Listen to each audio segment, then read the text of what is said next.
Alrighty. Here we go with the tale of the Blue Roses. Our crew. Having now passed the tests of high sorcery on the world of Kryn, in the Tower of Wayreth that resides in Wayreth Forest upon Critney, the island of the Traveling Wood.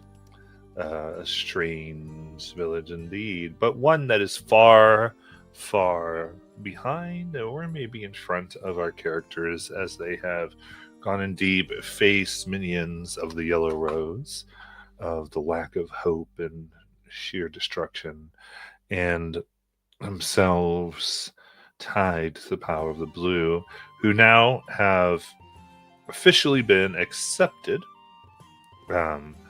by various robes of the high sorcery.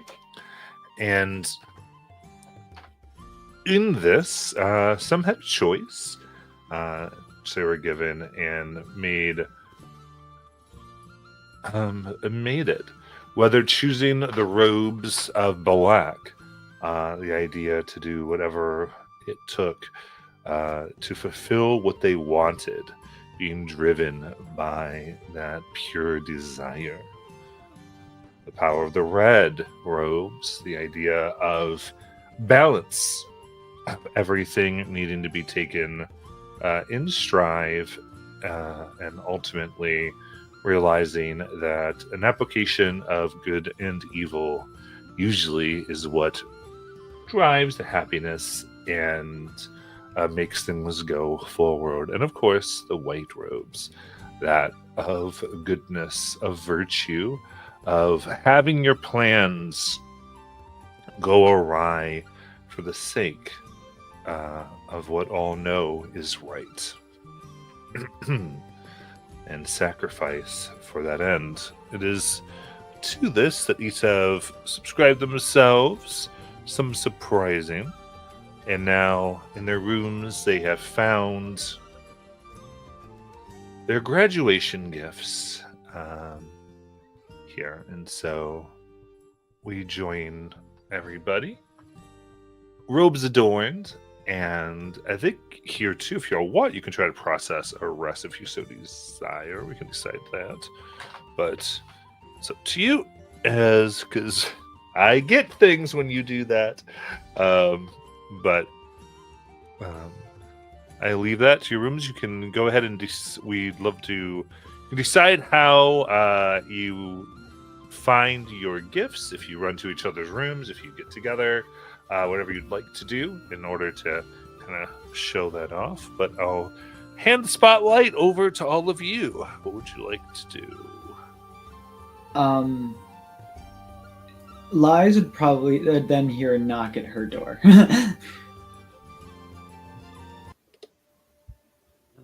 Okay, it's gonna be Kelly or Nayland. Okay. Checks the mirror, looks in it, makes sure she looks good, and then goes and opens the door. And you see like her face go from a big smile to just like kind of sad. Then she smiles again. Oh, hi, Ace. Sorry to bother you. And Ace is like looks kind of sheepish, and he's not wearing his robes, but it's in his hands. And he says, "Can I come in? Do you mind?" Yeah. Is that your robes? Oh yeah. Are they playing a prank on you? That's what I thought at first, but my room's pretty empty. There's not many places to hide a second one. Yeah, you're right about that. Your room is pretty empty, but yeah, come in. What's up? Well, I had a question. Kind of just felt like Peridot would say yes, or so I thought I'd ask you. Do you think I'm a good person? I mean, I think you're trying to be a good person, and I think our influence is definitely helping that. And you joining the Blue Rose is definitely providing more for you to do things like that. So yes, in a way. it just doesn't feel right to be able to call myself one. I think I know what you mean. Like, we all kind of, well, probably you and me more than most of them have a darker past.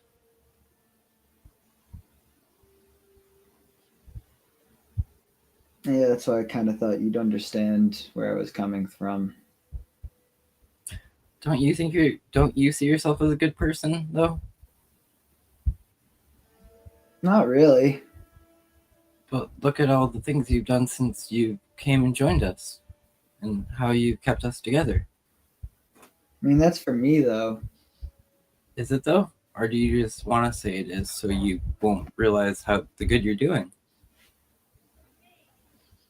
I don't know. I've never done anything that wasn't for myself. It's hard to believe that I'm not just doing it so I'll have people around me that care. Well, maybe this is your chance to explore that.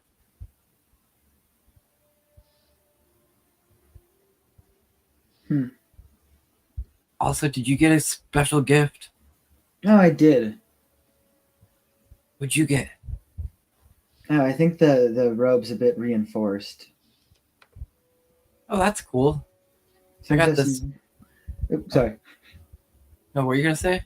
No, I was gonna say it seems just like have an extra blocking property. I took the dragon scale armor.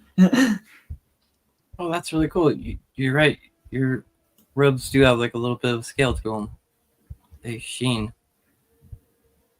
I got this choker. Well, I mean, I had one before, but this one was kind of new, and it has like this weird magical properties to that. I feel like a little more protected, at least from distance. I don't know how well I would do up in battle, like straight fist fight. Oh, that'll be mighty useful. Yeah, and plus it looks really good. It hides the scar where my head was decapitated from, and my mom had to reattach it. That's that's a good thing, I guess. That must have been painful. Wow. I mean, I didn't really feel it afterward. I mean, it hurts and itches sometimes, but like when it happened, it was kind of like, right, I guess rock yeah, came down, and then it was nothing. that's rough. Yeah. Damn. I don't. He looks a little like flabbergasted. He's Yeah, like don't known get that crushed by Liza's rocks. undead, but he's never really thought like through the whole concept of her dying and coming back. Yeah, it's something. Then she like shows you her arm. See, look, this arm's actually technically longer than this one, and if you look really closely, they're not the same skin tone. Oh. Are they even so is one just like not your arm? I don't know who this one is. Oh. That's still kind of cool. Kind of, yeah, it's different. Does it feel different? Not anymore. At first, it was all felt a little weird. Like, yeah. And then she pulls off her shoes, and you can tell she's a little uneven. Yeah, there's a lot of pieces of me that I think were added extra. Oh wow, yeah. That's really interesting. Just tell me more about your past sometime. I'd love to hear it. It's definitely an interesting one. Sounds I think like it. I don't remember, but I think I saw. Were you there when Kelly and them sent that demon guy away, the organizer? No, I was in jail. Oh, okay. I definitely hope you explore this idea of you being good. I'll try. Thank you for talking to me. Always. And then, don't mind me, she pushes you aside and then takes off running to Kelly's door to show Kelly her brand new choker. And that is my scene.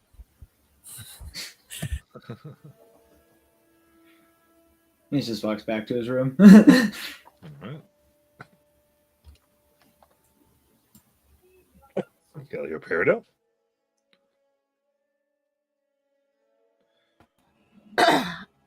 I think for Peridot, she would actually not be going to anybody. Instead, she'd be in her room, and she'd be trying on her new robes, and she would kind of like think about how uh uh the way the robes look on her, like with her dress and everything, um needs some touching up.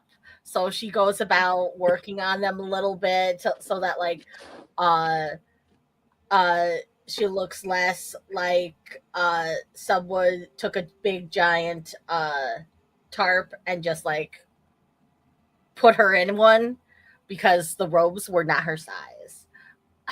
They were, and they needed sprucing up. So she looks kind of Christmassy, uh, uh, with a mixture of red and green. Uh, and then she kind of thinks on a little bit on how she sort of misses uh, holiday stuff. Uh, Back in Nightfall Narrows, they had kind of like gathered human holidays and started adding them in to the mixture of holidays from everybody else's realms. So while there might be a day for sun celebration in the summer, there's also human Christmas and Yule and Wintercrest all on the same week, where everyone gets to do fun stuff. And she's been like repairing the splintered bits of her wooden arms. These are my downtime activities. And just trying to get herself centered again after all of the fighting and like the emotional upheaval we did fighting those things. And then she finds like these glowing rings, like kind of like they were in the robes, and then they fell on the floor, and then she finds them while after she drops something, and she goes to pick them up, and they're like way too big when she puts them on, and then they immediately shrink down, and they fit her little childlike hands, and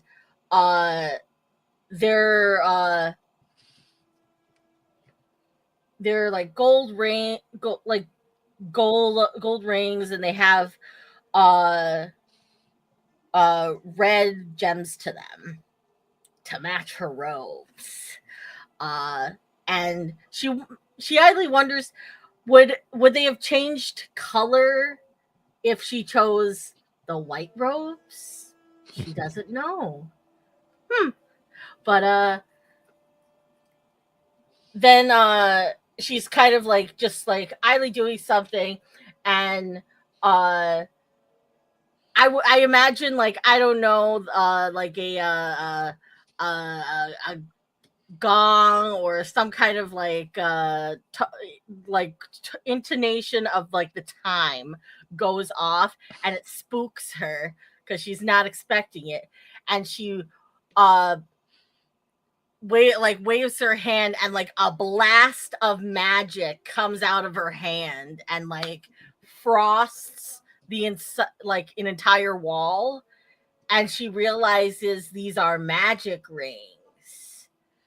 And like for the first time since she's been here, she feels more in touch with like offensive magic that she hasn't really been in touch with since she got here, because magic has been weird here. Healing magic feels like it works and has been working, but all of like the little spells that she had that did like to light fires or to like make things slippery, or even the little blessings that she has been able to do don't seem to work. But now she feels like she can do magical spells again, and that makes her really excited.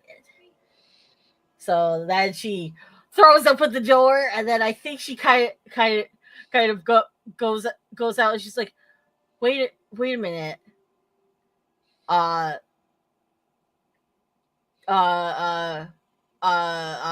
Because she doesn't know who she wants to tell first. The reality is she wants to tell Dalen, but Dalen's not here.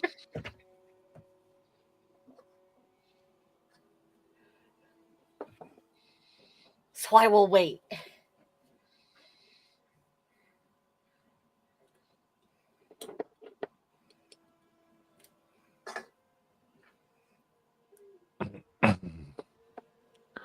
Then what's up with Kelly?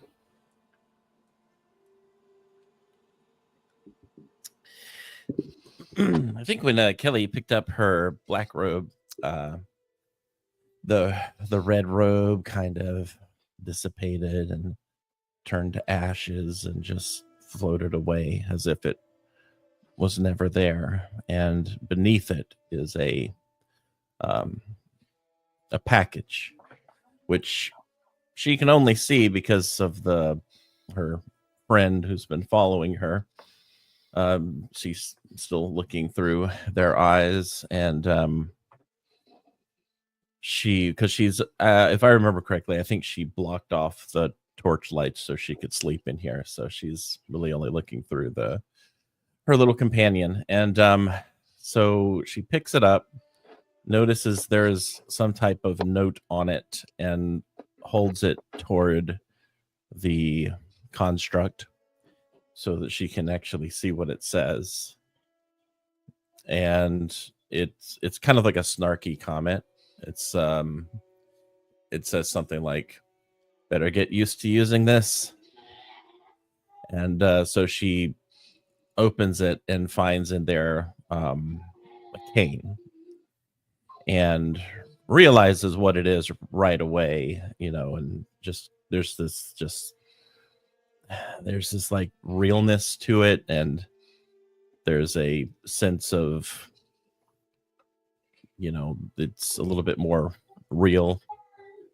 And as she kind of holds it, and despite the comment on the card, she does know that, yeah, she does need to probably get used to using this. And so she uses it to kind of decide, yeah, so she's going to take her like her blanket and cover up the torch from her friend to try and see, just kind of get a feel for the room and absolute nothingness. And as she's doing so, there is this feeling in her hand as though what she's holding is a lot more powerful than she realized. And she kind of picks it up and finds where her table is, taps the table, and then decides, I'm going to tap into whatever this cane is. And so she just slings it down, and it just like tears this table in half. And she's kind of surprised by that, and immediately finds her friend so she can actually assess the damage, and notices that there's like this sparkling, almost glittery type of magical presence, similar to her old Lisa Frank Trapper Keeper that she was housing her spells in that one time. And so she realizes right away, this is not just a cane. This is a weapon, and it's kind of a nice little disguise for a weapon too. And so as she's kind of getting used to that, I guess would be when she hears lies at her door, and suddenly feels very self-conscious and very embarrassed about the fact that she's wearing a black robe, but knows that she's going to have to, face this eventually. And so she makes her way over to the door and opens it up, and would see lies in her red cloak. And for all of a second there, kind of regrets not picking up the red cloak so that she would at least be with a friend, but also a little surprised. She thought for sure that Lies and Ace would have picked up black cloaks and that maybe she wouldn't be alone, but nonetheless. And so she just kind of smiles at Lies and says, "Hey, Hi. I see you got a black robe. That's really cool. yeah,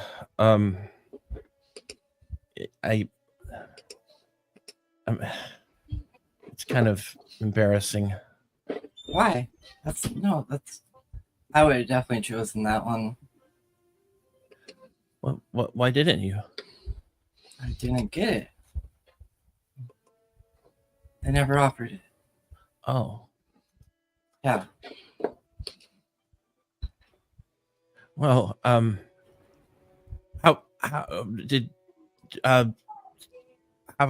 does it feel to be in the red robes? I'm not sure. I think I'm still trying to figure that out. But the gift was really cool that they gave. Oh, they give you a gift? Yeah. And Can she I- kinda shows you the choker that's hiding her scar that that's there. Is it magical? I think so. I definitely feel more protected. Oh, good. Yeah. Yeah, they gave me this. She holds up her cane. Well, that's convenient. Yeah. Oh, I mean, it's a lot more than it looks. Oh, that's good. I thought they just gave you a cane. Oh, no. I think it's like she kind of leans in a little bit, probably awkwardly because she's still trying to navigate through someone else's eyes, and just kind of whispers, "I think it's magical, like a weapon." I'd hope so. But have you figured out how to use it yet? Yeah, and I kind of step back, and you can see the split in half table. Oh yeah, you did. Yeah, and you probably see Esther in there looking freaked out. I forgot she was in here. Oh, sorry, Esther. I'm sure that scared you. If you want to go play with the other kids, they're in my room. Okay, bye. Yeah. Hey, Kelly. Yeah. Do you think this is the right place for us right now? Like, I don't know. Like, Ace got the white robes, and he's feeling very unsure. Wait, what? Ace got Yeah. the white robes? Yeah, he said that was literally all that was in his room when he got back. And I really believe him. Do you think they got all the wrong rooms? Do you think they delivered them wrong? I started wondering that. Like, I haven't seen Neil and Peridot yet, but I'm starting to think this is a joke. Like, Oh. Damn, Remember right that after you call him a good person.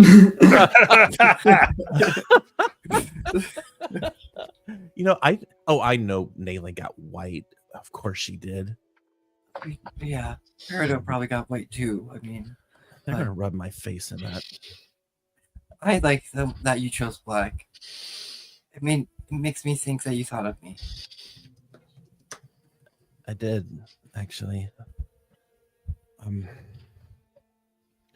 Well, I guess we should face the music. Actually, have you had a chance to rest? No, and that's. I was hoping to come here and see if you could help me work on my dress a little and stitch it up. Yes, actually, yes. I do need something to do with my time, so that is actually good for me. And Good, I will. I just wanted to spend some time with you because I felt like we haven't had much you and me time lately. I know, right? Not since the 20s. Yeah, and that place is dark. But yeah, I'll happily help you. Thank you, Kelly. And so she will use one of her long rest moves to work on a project, I guess, which would be the dress or whatever we're doing. I know I gave Liza an extra action last session, so you still have that. Oh, perfect. Then yeah, I'll use that as last process for downtime by clearing her armor, HP, and stress, and spending it with Kelly, just enjoying their friendship and reconnecting. Yeah, the only thing I have to do is just repair my armor, and I'm good. And so I'll use my other one, spending time with Liz.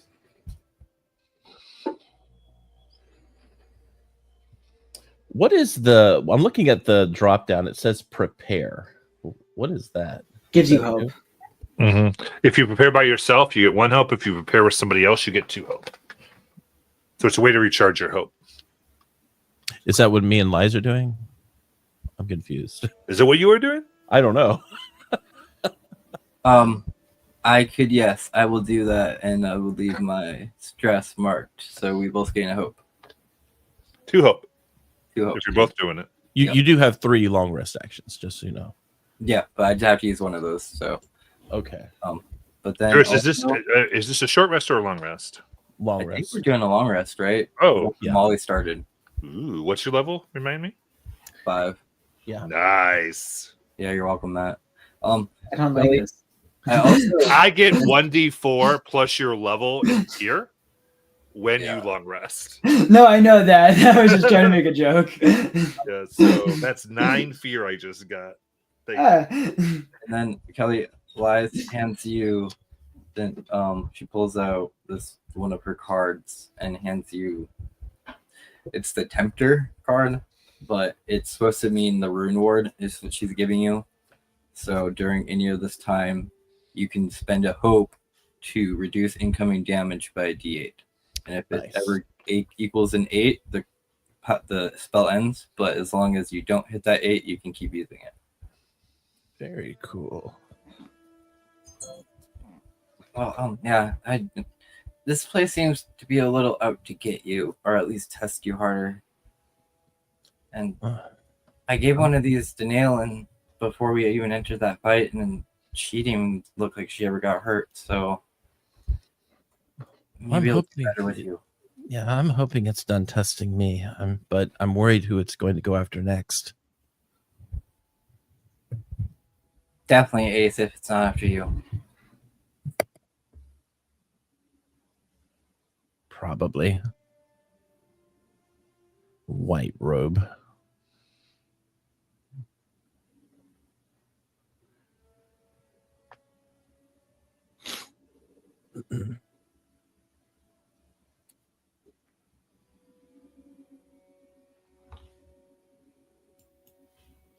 All right.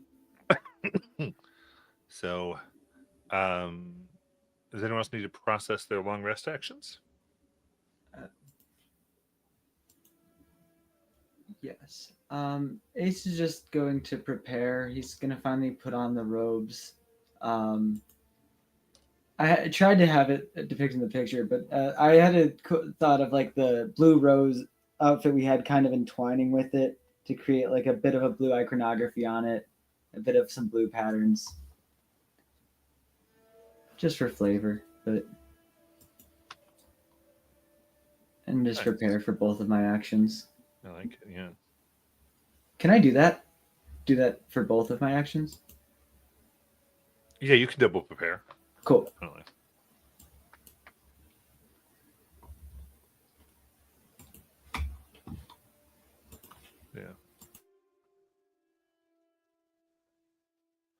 So actually, double check. You might get more than one hope because I thought you guys were doing a short rest.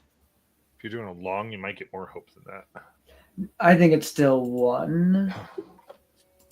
Yeah. Yeah, it is. Because it does it automatically for you now on the website if you click the downtime Okay. activities. Okay, cool.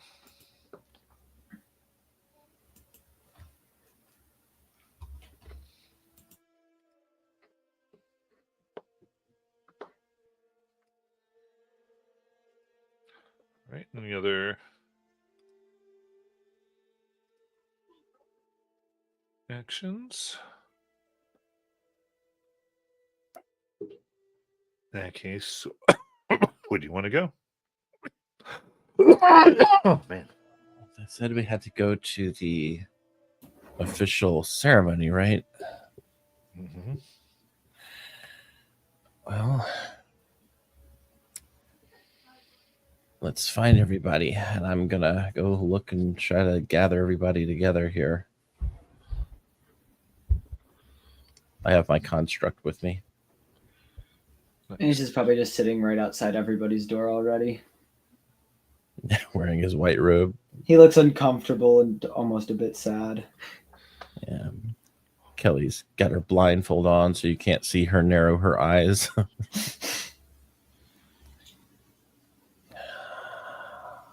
morning, Ace. Morning. What size is that robe? Not sure. Could you check? He takes it off and tosses it to you. I'll check to see if it's bigger than mine. I don't think your name's not Kelly. It's probably bigger than yours. Yeah. You Just chose, checking. You chose the white robe, Stace. I didn't really have a choice. You didn't have a choice. No, did you? Yeah. Did none of you get that? No, just get what? A white robe? No, I definitely got a white robe. I did too. Wait, you all got white robes? Yeah. Am I the only person who didn't get offered a white robe? I don't think so. I mean, obviously not, because Nalen's not here. Well, she's probably got a white robe on. You're probably right. Knowing her. Wow, this place really hates me. I kind of knocked on her door last night, but I heard some sick sounds, so she might be sick. It might be her duplicate. All right. We can always just leave her a note and let her know that we Headed went on this to the morning. ceremony. Yeah. Yeah. If somebody can write it. I got you.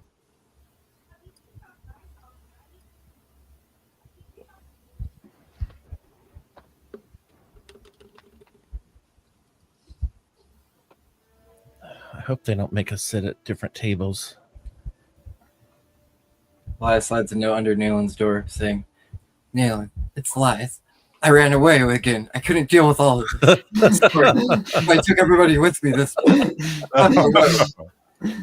dot. Flip the page. Just kidding. See you at the ceremony.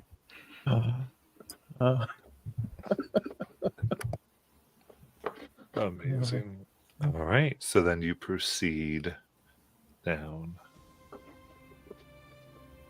So as we move to the ceremony, you find yourselves in what is known as the Hall of Stars. It's silent. It's the very last spell of binding that fully protects the ceremony, fades into silver mist. You see candles float above you there. Flames colored to match each of your robes above as you walk underneath. Flames of white and red and black, casting long shadows that dance across the polished stone floor. The High Masters stand in ceremonial half circles, each one holding a staff carved from the oldest trees in Ansalon. One by one, they step forward. They begin naming your deeds, your choices, and your trials. These things that set you apart from others whom failed the test, others who have now lost their memory, and others who now reside in the graveyard of Wayreth.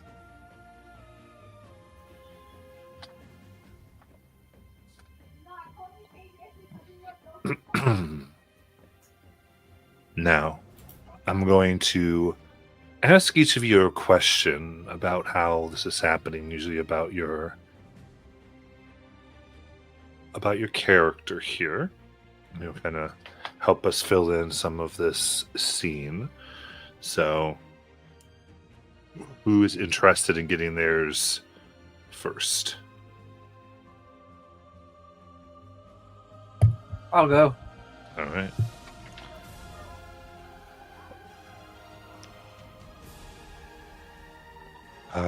Before your real question, what name do they say? Is it Lies or is it a different one?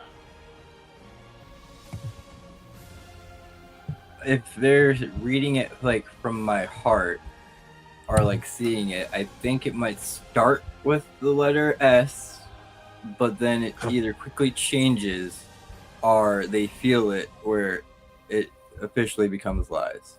Okay. Let's go. Sell lies. Lies. And as that name is spoken aloud,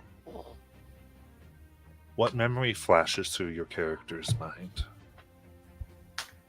I think the memory where finally it's kind of like a bunch of memories all at once, but they're quick little glimpses of reassurances of Kelly and Naylan both putting effort into Lies to help her accept she's not just who she used to think she was. All these little conversations Yeah. back in and around. All right. Who'd like to go next?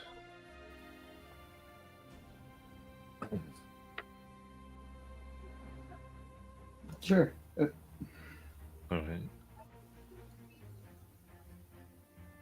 Coming forward, here is. This has been a travel away that you've had to accept this white robe. What part of yourself are you feeling like you're leaving behind?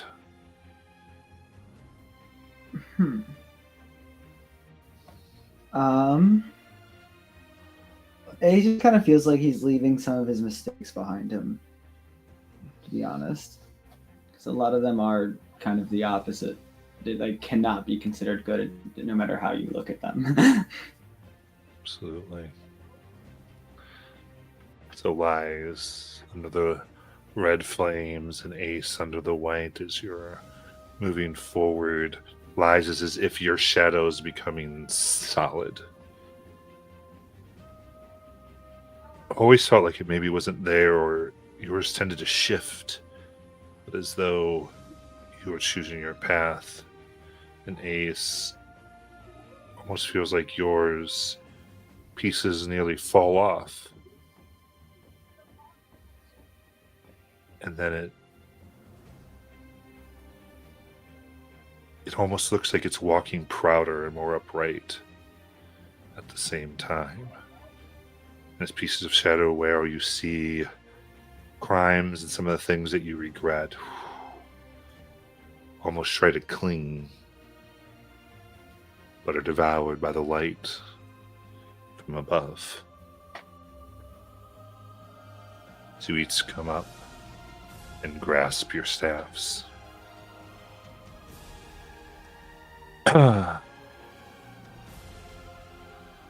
And Peridot or Kelly, which one do you go next? I'll go next. Okay. And then Peridot, as you move through under the red light, you see how it reflects faces in the crowd. And then you lock eyes. Who do you lock eyes with in the crowd?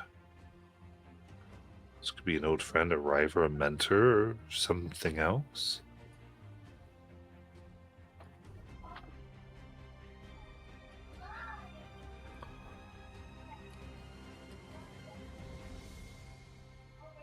I think I lock eyes with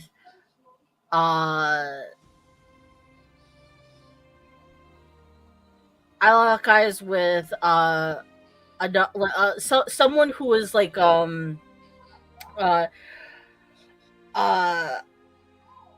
a rival, and they're another face spirit who also is like me, but they specifically, the last time we saw one another, they became really like obsessed with the idea of like eternal youth, like really obsessed with it. I see. And it's like, is this them, or is this world's version of them? Gotcha. Because they look exactly alike. Yeah. You're not sure as they just stare, locking eyes, and once you're locked, you kind of look back and look, and they're still there staring.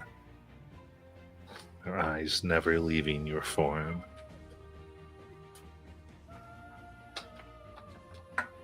And then, Kelly, you make your place to the end under Black Flame. And the staff that represents your graduations, all of you, is placed in your hands. What do you swear silently that no one hears?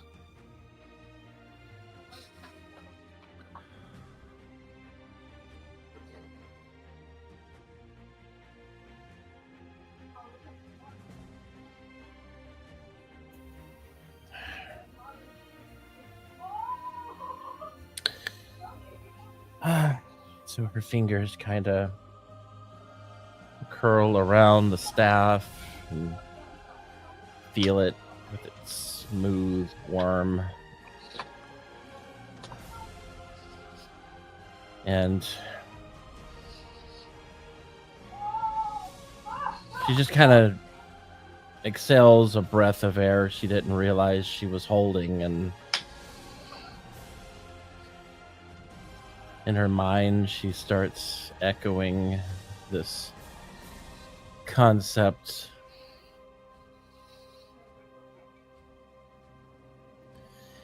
and she says in her mind that she will strive to not hurt people just to feel strong again.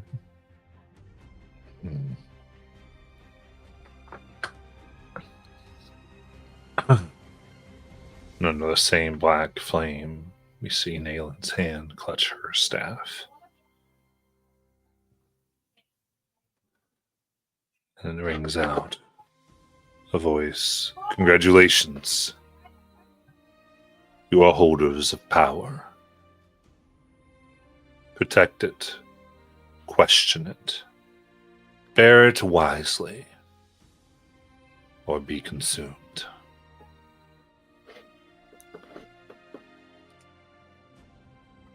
Then the candles gutter. The wind shifts.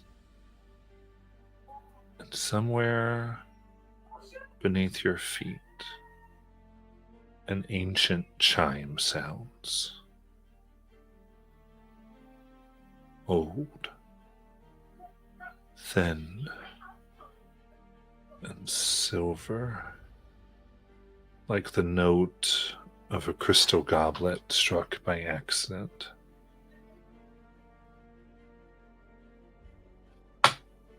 And at the same point underneath your feet,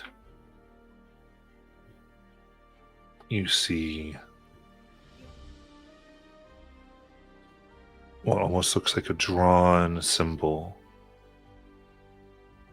of a rose blossom connecting all of you in blue light before it begins to fade. All eyes turn, but only the 5 of you feel it in your blood, a pull like gravity but sideways, as though the tower is turning.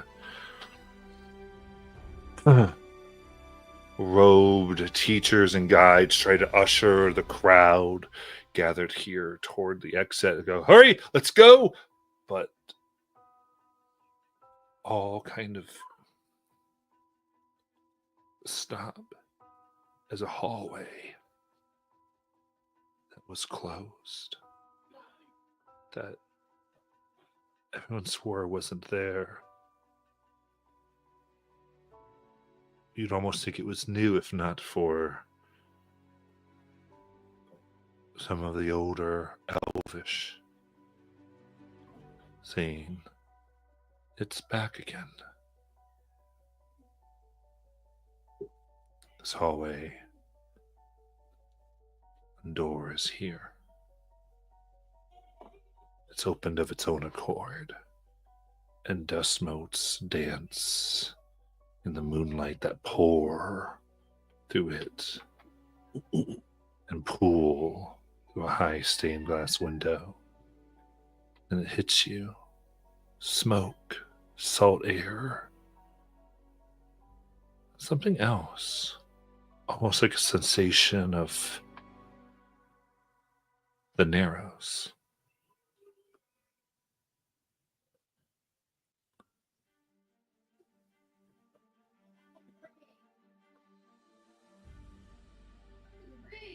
And deep within the open hallway, illuminated by blue light, you can see burning into a door of dark grain, the sigil of the Blue Roses.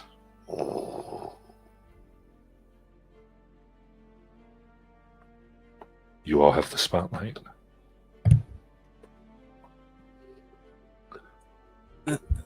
This is our chance, guys. A chance for what? Lies just takes towards the door.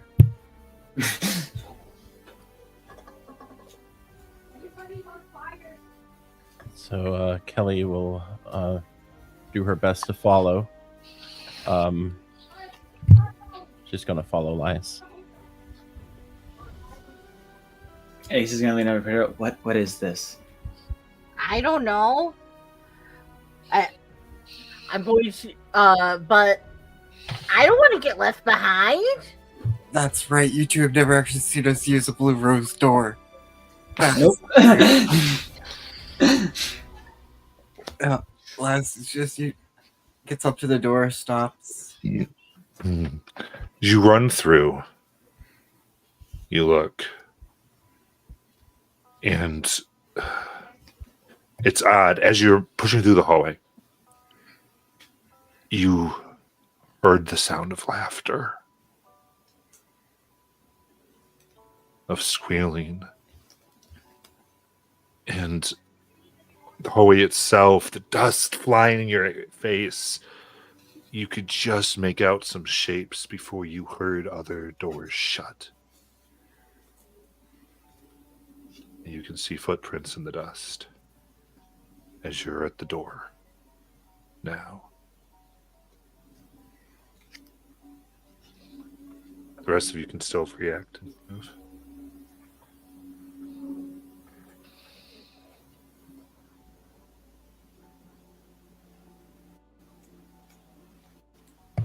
You know, if we were in like a really bad, like a haunted house or something,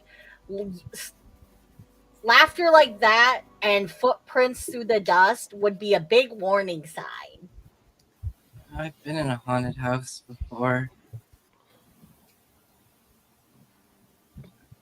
Well, and that's definitely some type of sign. But this could be our chance to get home. This is what we've been looking for. The Narrows, Carolus, they could be right across that door. More flickers appear. Phantoms of other doors all around you now. A forge suspended in the air, a jungle moonlit and overgrown, a lighthouse beneath a frozen lake. And, Matt. Yep.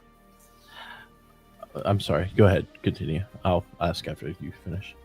Okay. And as all these are occurring, still one door is pulsing stronger than the rest.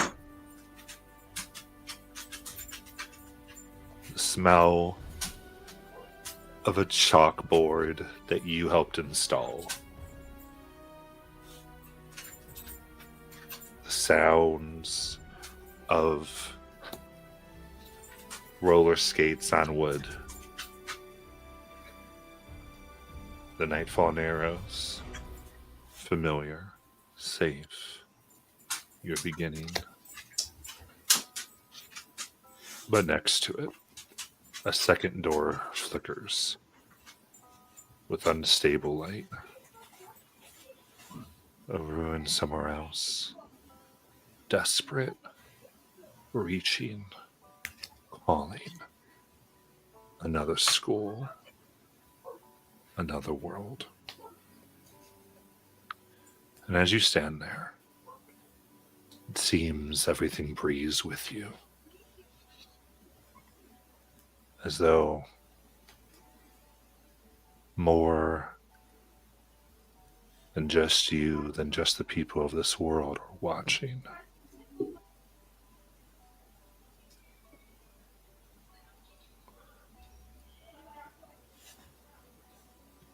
Go ahead, Jackie. My question was because I wanted to make sure I understood here. Now we went through this thing, and so we're no longer, as far as we know, in the place with all those where we made the vows and all that. You look back, this seems to be a part of Wayreth Tower. Okay, see, that's my question. I want to know exactly what Kelly can see. Because there's been a lot of visual descriptions. There but has I don't. been. You're right. So, yeah. So Well, does she see anything? Is really my question. I think for Kelly, so I've tried to put in sensories. Yeah, exactly. So- And that's what I'm asking though, because Okay. I'm getting the sense of the smells and all those things, but I didn't know because she was being followed by her friend, but her friend didn't go through the portal. So basically, I was just trying to get a feeling of, am I still in that room where that thing sees me, or am I? So you're talking about the flames, like the torches. Yeah. Yes, you would have access to that here. Okay. Interesting. This appears to be a place of Wayreth that has been locked away. Okay. And perhaps you being the last roses graduating maybe has awakened it.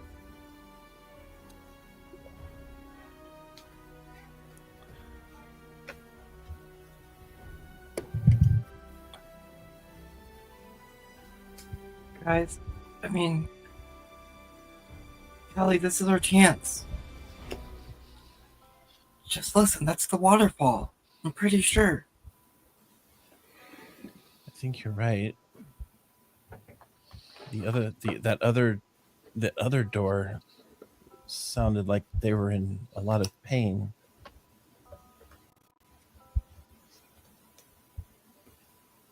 Why do you have to bring that up? This is why I love you.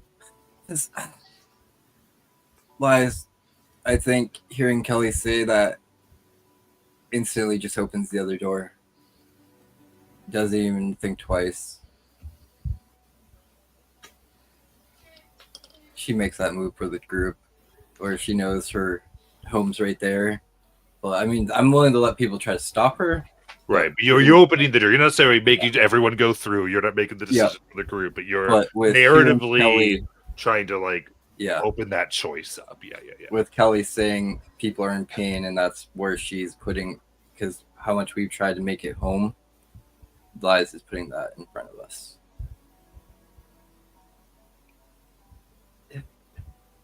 Yeah, letting Ace understand what's going on is like giving him too much credit, so he's just gonna shrug and follow Lies.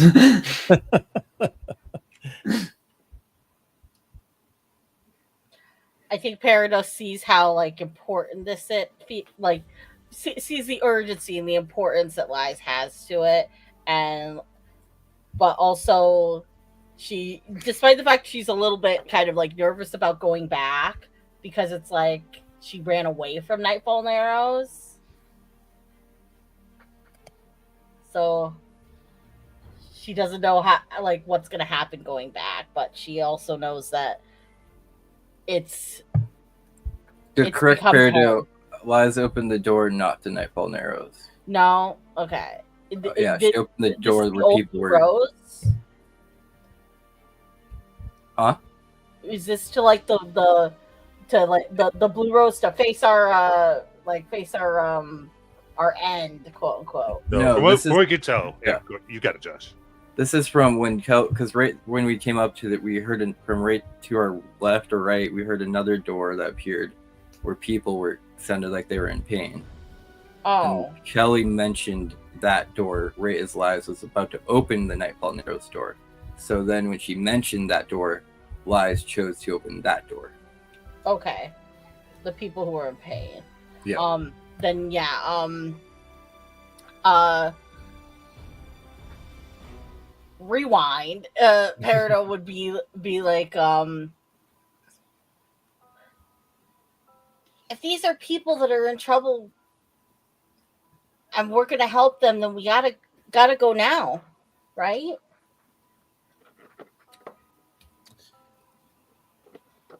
As Kelly moves forward, she takes stock of the fact that Nightfall Narrows is there, and she just kind of says, "I'm sorry, Careless, but I will help you." And then she continues with the other door that Lysa's open.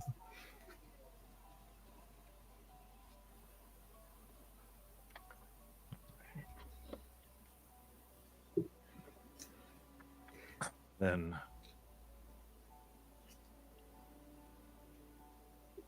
I guess it opens, there's a sense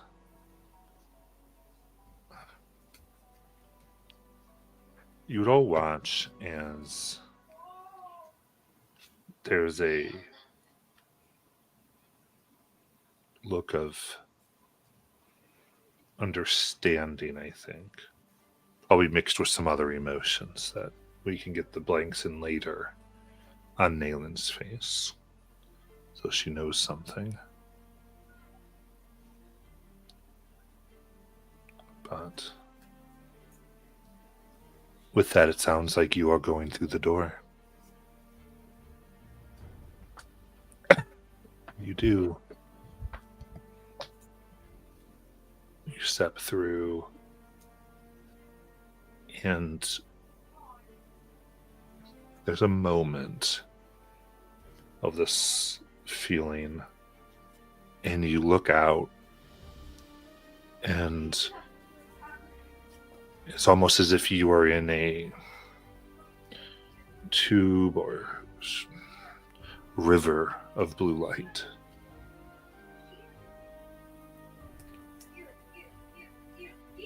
Around it flows rivers of white, circling. And in this stream, other rivers of blue seem to connect. Countless, thousands, millions. You can see doors connecting all that flow to what appears to be an enormous blue blossom. And right before you feel the pull towards this blossom that then may route you to who knows where, you look, Kelly. Beyond all of it, you can see dots of yellow. Beyond them, green crystal thorns. Before the pull pulls you through and you hear the door behind you shut.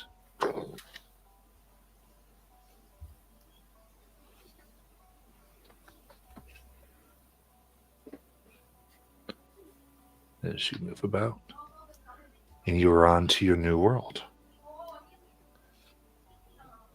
Anything anyone adds as they're traveling through the blue space here?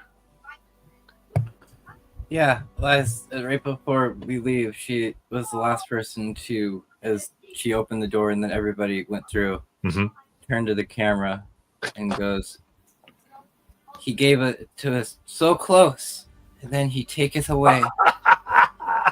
But the story continues. And then she would have shut the door as she would have gone through that too. Nice.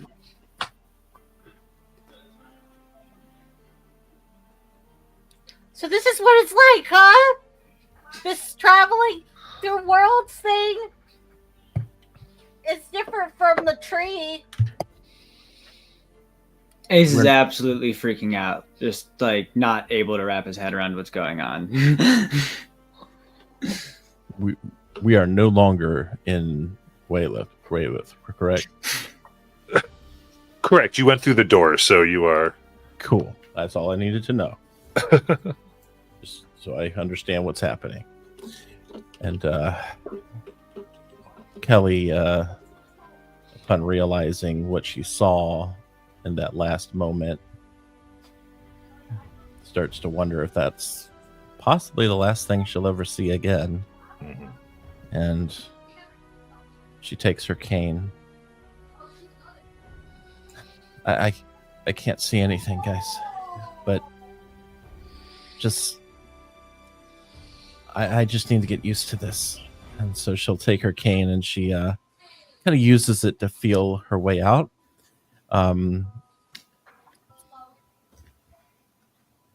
As we travel, she's kind of wanting to do this on her own. What are the sensations that Kelly's feeling? What's she smelling, you think? If we're traveling through, I kind of saw this as like a cavern or a tunnel of some sort, is how I was picturing. But Yeah. you said a light.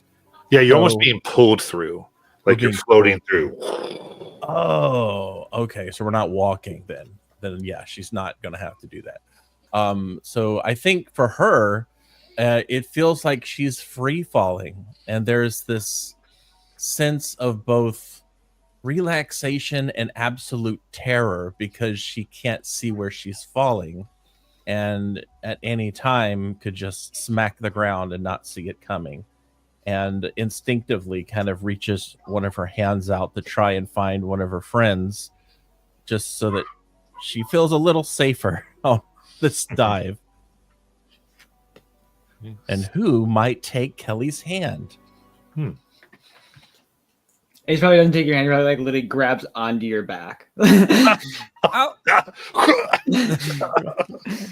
think I'm gonna be sick. On my back. Great.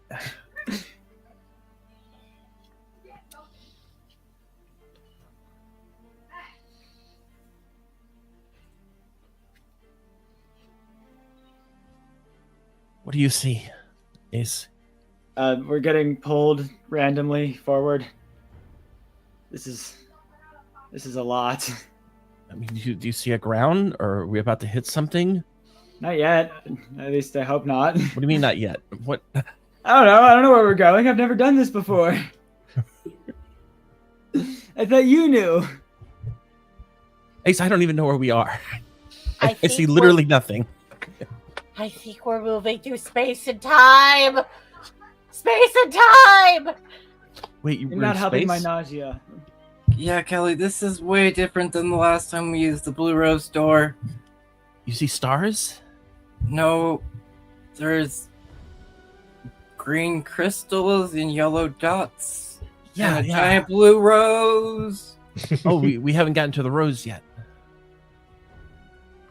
Okay, I saw the dots and the vines. I saw that. Are we heading toward the rose? The blossom? I think we were on our way and then all of a sudden shifted, if I'm correct, right, Matt? Well, yeah. So with this, saying this, you would enter in, and for a moment, as you enter the rose, this huge blossom of blue light energy, you stop. Feel yourselves almost hovering, floating weightlessly. And you'd all see something. There'd be visuals of various worlds all around you. I'll let you decide what you see now, Kelly. Your character, having traveled before, is the only one that, I would say this, it's the only one that's going to notice the smells. Okay. The only one that's going to notice a possible breeze or bits of objects from a world maybe here. So I'll let you fill in that way. And that's going to be just something that, because of the input, no one else really realizes is here, but Kelly picks up on. So I'll leave it to all of you.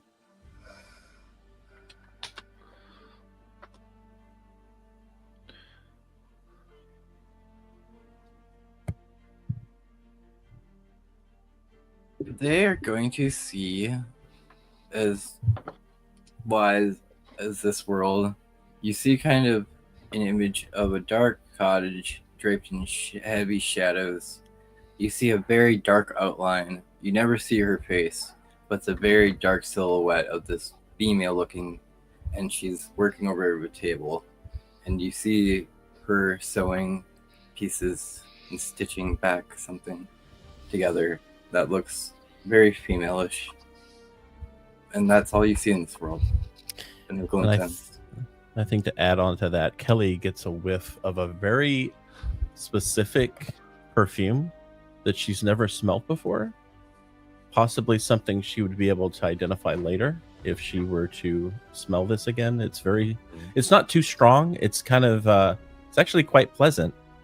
And, but she can definitely tell what it is.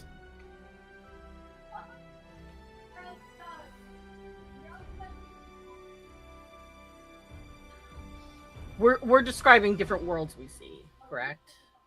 Right? Yes. Okay. For Peridot, the world that kind of flashes by is it's this bright, whimsical kind of like forest. Different from the version of the Feywild that we had visited. Here there's a lot more wild color, and there's pixies flying by, and these little kind of like beings. They look kind of like little people, and they have like little like their heads are like little kind of like motes of flame, but they're not like lighting anything on flame, and they're like hopping around and chasing each other and just being playful.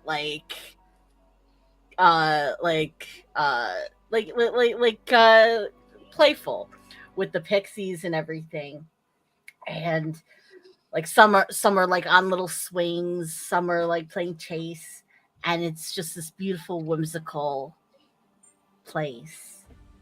And I think to kind of add on something there to Peridot, Kelly hears the sounds of nature around her, but in particular, I think because of the pixies and these beings that are playing, there's this weird, almost eerie, childlike laughter that sounds like an echo that's almost faint, but she definitely picks it out because it's the only thing that sounds kind of foreign amidst the forest. For Ace, that he probably sees as he goes by is a world on fire, and at first it seems really bad, like, you know, on fire is usually very bad. But as he looks closer to it, he notices it's more like it's a very calming flame, and it seems like everything living there are like fire elementals or like built like beings that are built to live in that kind of environment. As it is this roaring flame and inferno that to an observer might seem like chaos is a structured and organized place working and living in harmony. And obviously there's like the smell of fire, but I'm going to add that there's also the smell of roasted chestnuts. I like it. Yeah, deep within. That hint of civilization and taste.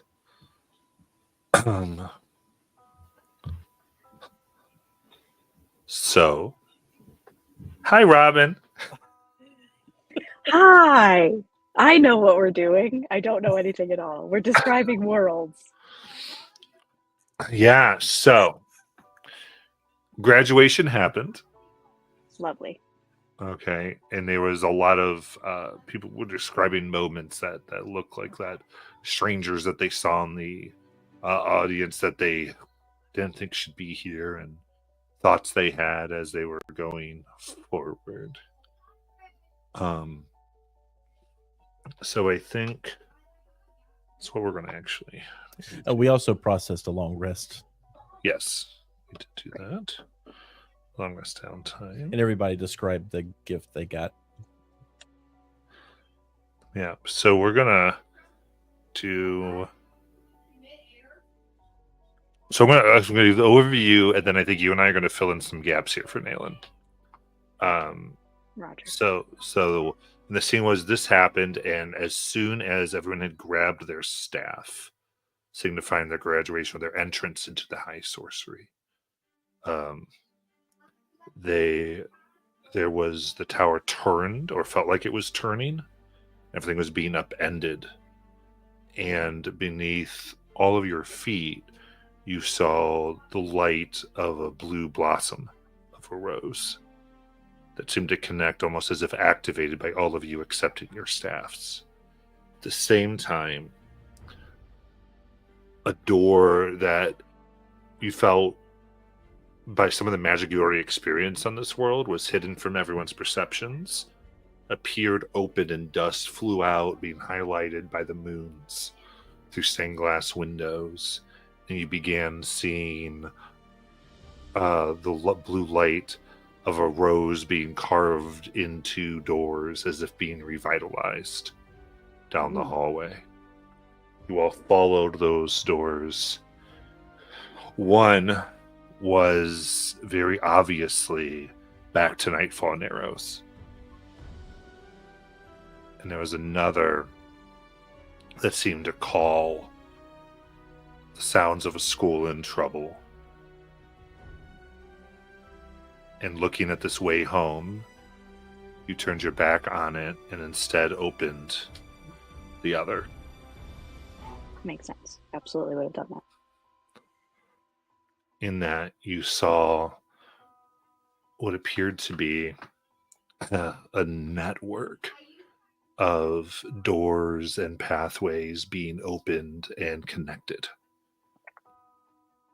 All in blue light, all leading to a pulsing blue rose of light.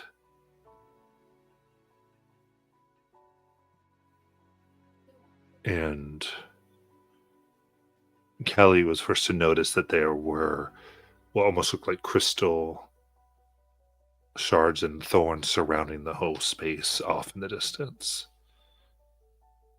So Nayland clearly recognized these doors leading to a section of Rose space that she dreamt about.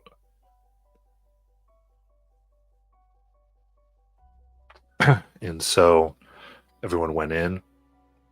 Almost Foul was pulled through one of these like tunnels as you're falling and moving faster than you should. And now everyone is floating within the center rows, and everyone gets to see a world, and we're having everyone describe it. But with Nayland, I think as all this is happening, probably, and work with me here because you and I are going to create this together, because of some other things you said, I think you might see Raslin. Would you agree? Okay. I like Because it. that was one of your choices from last session. Yes. Was I'm following Raslin. And as everyone's stepping through the door, getting lifted off, getting pearled, it slows down here.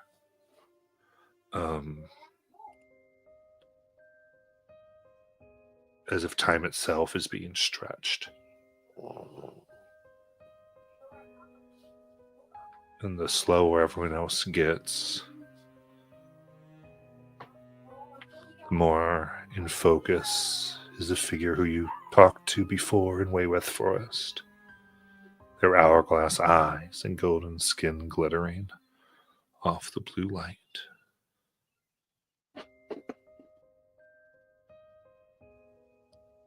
And they smile.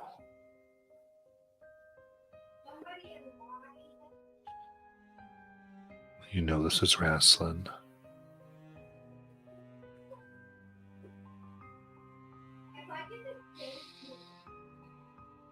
What do you do?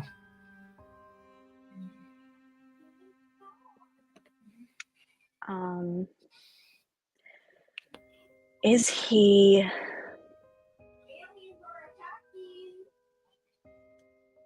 close enough? My friends don't see him. I feel like they do, and suddenly you realize you're moving normally, and they're like they're like essentially time slowed.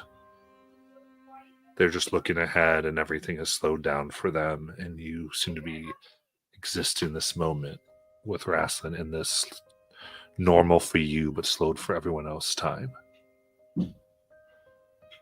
Are you doing this?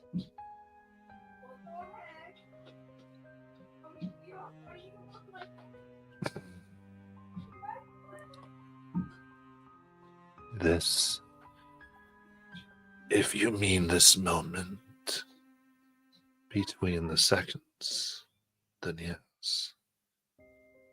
If you mean the doors, you all did this.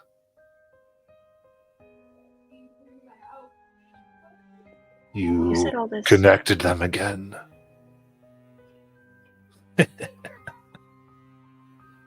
But you said all this stuff at this school had nothing to do with the Blue Rose. It doesn't.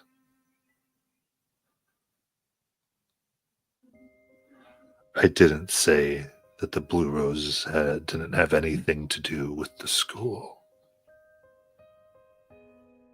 And if you remember, I'm not the one who linked it to schools, Nayland. You did that.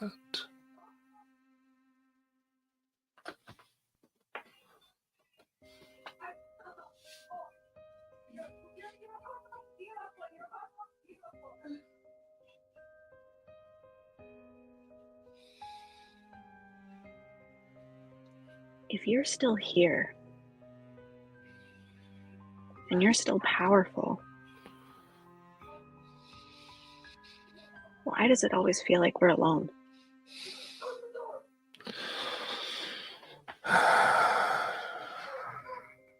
Here is relative. you might have a hard time understanding.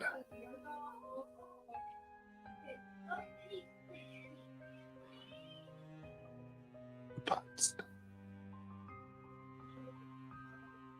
having chosen the path of the black robe, you for the first time are actually promising. Pingles would never have done that.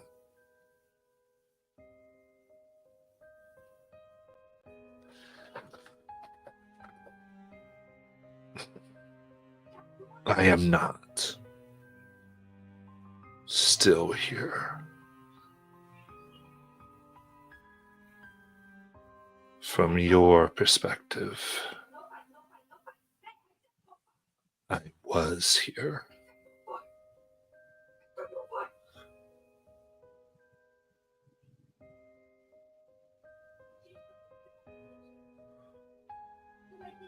And I may be here now, but I have other places to go. Wait.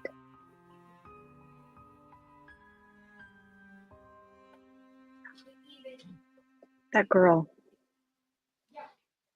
The one from the cave. She said she knows you. Yes.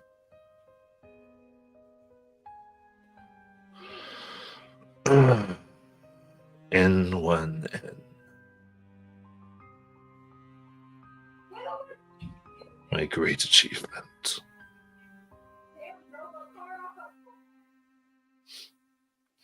So proud of myself for making her.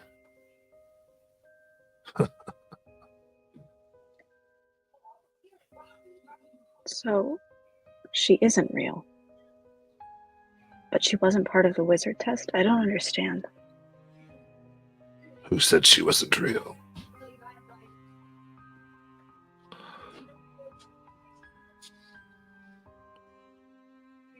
Just because I made her doesn't mean she's not real.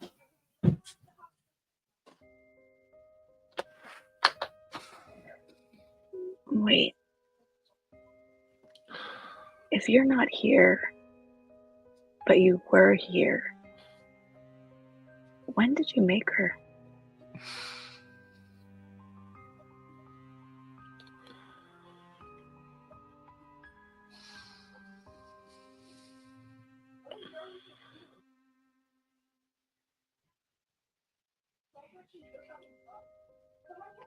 Where I made her didn't really have a concept of time, so that's a difficult question to answer.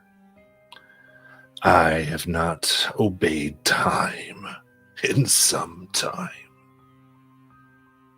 You see, I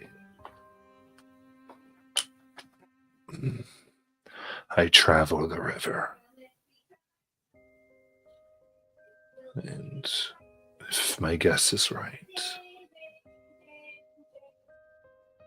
my travels by the time you and your friends are doing this have long since ended, and I have passed beyond. I'm not an echo. I am doing this now for me. But I imagine it is in your past at some point or before you were born.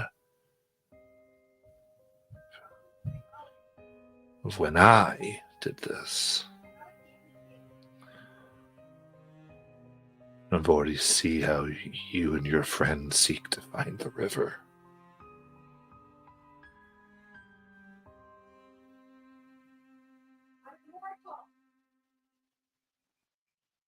That one, Kelly. She was hunting for it on Kryn. That I felt. It's what tuned me into this moment.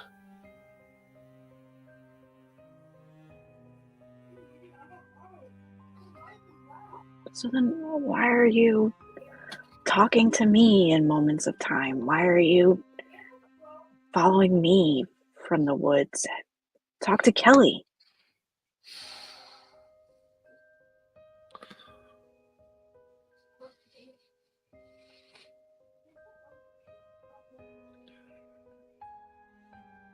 Maybe I will. She's chosen the way of the dark robes as well. Thanks, Nayland.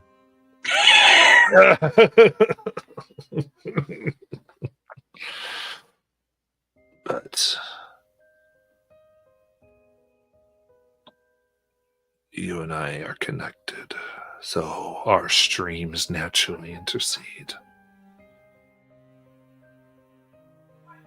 Plus,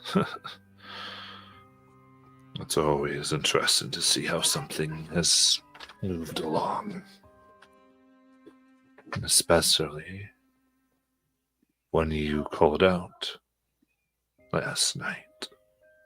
You chose your robes that echoed throughout the river. Every stream led to you. You changed things, Nayland.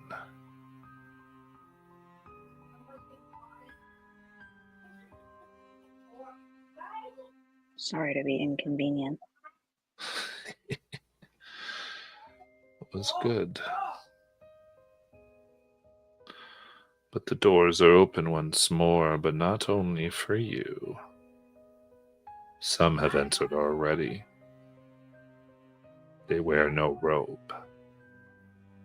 And they leave ruin in their wake and call it balance. Is that the hunger?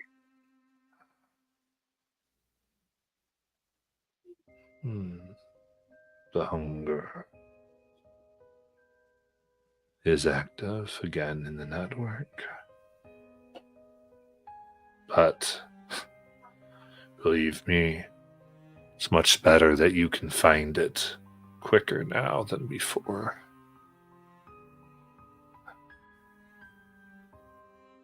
Whether this was a good path or not that you all took, it was yours and your choice alone. I made that clear. We shall see where it leads. But be proud, Nayland. You have revitalized the Rose Network. You have changed it fundamentally from a place of taverns and story to school and learning.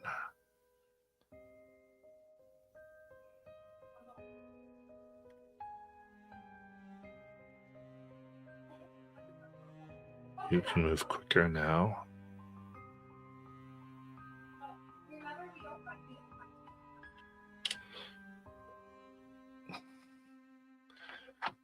And is there anything else that you seek from Raistlin?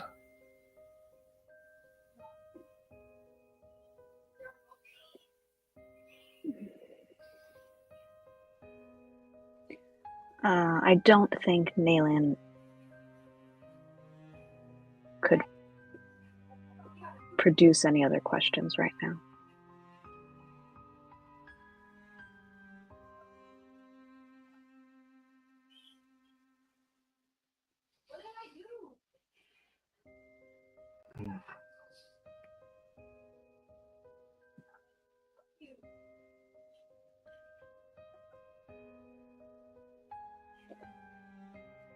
So you know what happens. I guess I'm lying. So you know what happens to the Blue Rose in your future then. Yes, you all told me when you first met me. Could you not do something to change it, to fix it? I might have been able to. But she started this now through all of you. So those streams are blocked from me now. When you all went through that door.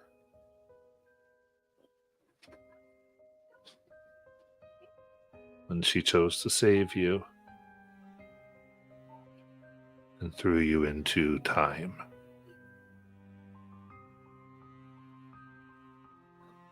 Soon as you did that,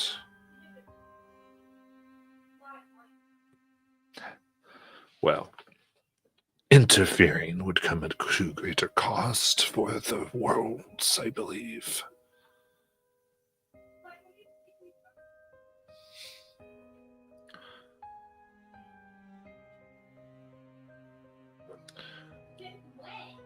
She named you, and the ones you have gathered and will gather. And it also cut me off from the rose. Any agent out there would have been cut off as well. She redid everything. It's all you now. For now. Until you go back. And determine the outcome.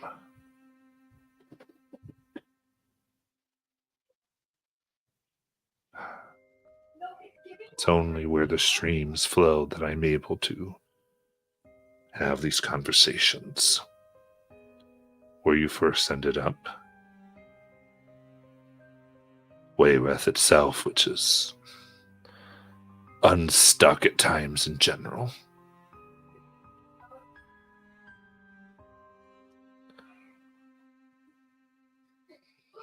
And now here,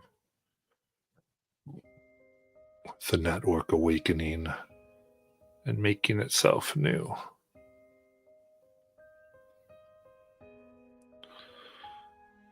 You gathered the plates, you had re-powered it before.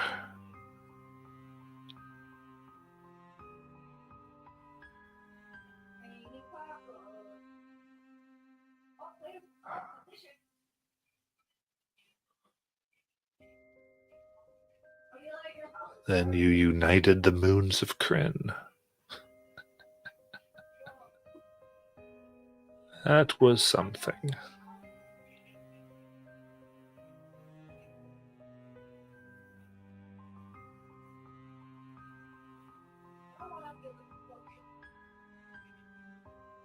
Is that us getting our roses? I mean, our roses, our robes.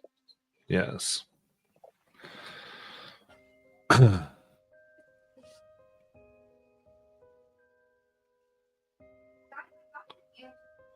You all cared so much for each other, took different paths, yet maintained the bond. And having already tuned the gate and the doors to schools, it was only natural that as that pierced the multiverse, that you would connect to the network. And connected to a place like Wayreth, it served as a little bit of a jump start.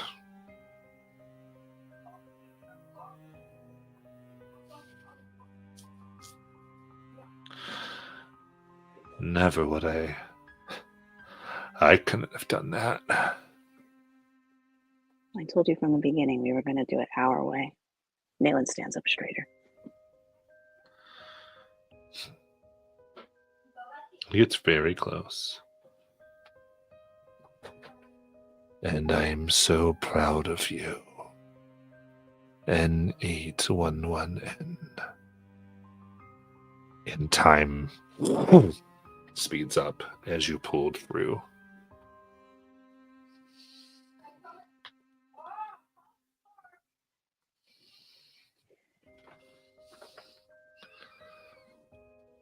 And 811?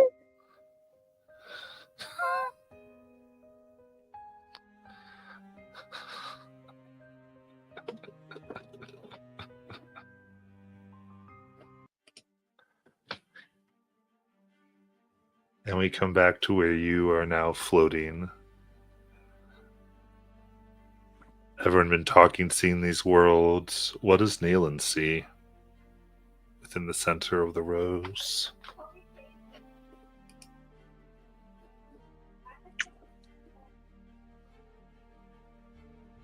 Is there like a feeling that this is coming from? Is it one of the worlds of the roses, or is it just a?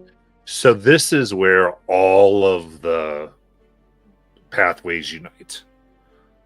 And so right now everyone seems to be seeing a different world. Gotcha. Just going to fill it in without just sort of the visuals here. There is a world. I think in this moment of having, I imagine she may have even blurted that out loud. 811. I think she is suddenly having gone from that moment of feeling so smart and capable to then feeling so ignorant and small. She sees this world. It's almost like this paradise type of world. It's lush, green trees, there's rivers, the sounds of nature surround you. And though this would bring a feeling of peace, Nayland, I cut out for a second. Am I still here? You're here. Yep. Nayland sees amongst the trees in this forest an arch that these trunks, they grow, and then the branches of the trees connect almost like they're holding hands. And it's an arch, and it just feels so foreboding. And Nayland recognizes this arch and just is awash with a feeling of fear. It is this place of foreboding amongst this paradise. I think to add on to that,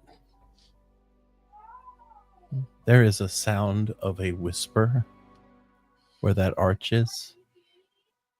Granted, Kelly doesn't know where it's coming from, but she hears it. It's silent.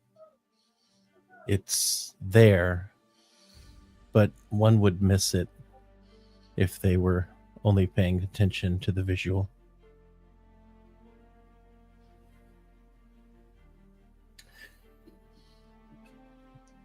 Does it say anything? It speaks and says,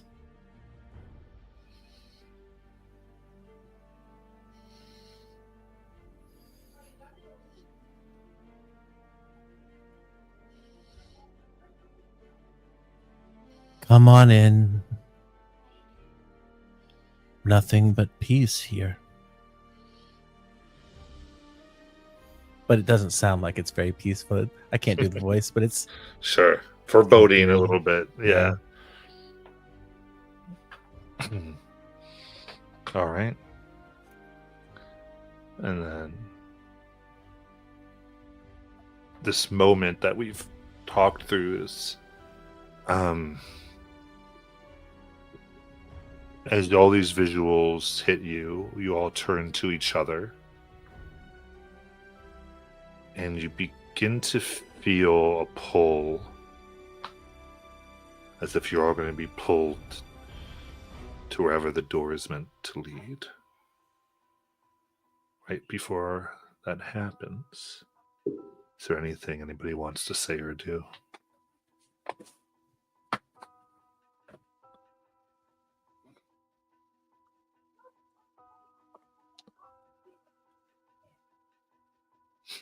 Do you all smell all that?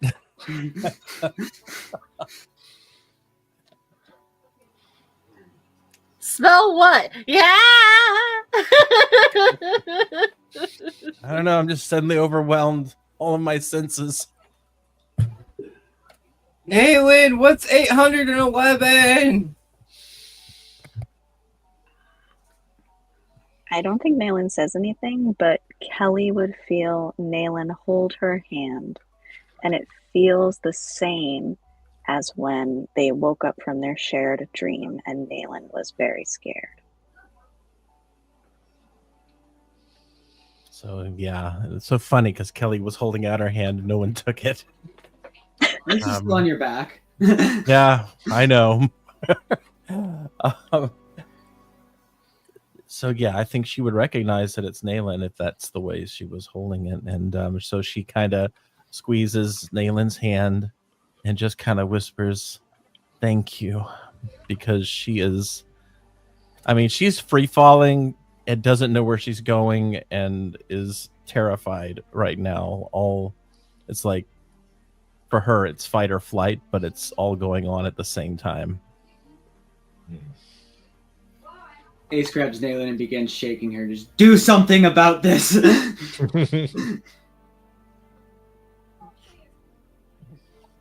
I think we just have to let it happen. The door is going to take us where the door takes us.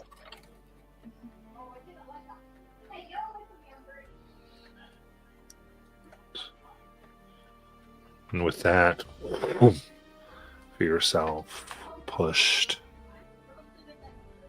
Nayland, even with all your fear, you do realize that for the first time now in quite a long time, the network is functioning. How you learned about it, the thing that pulls you towards things to fix.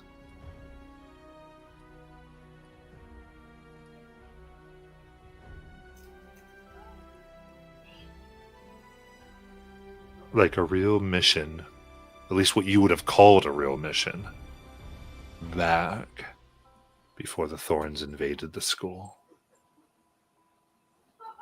and the Roses of Yellow came.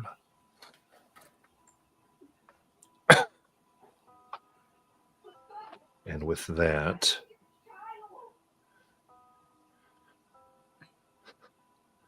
I feel like we come into join us next season.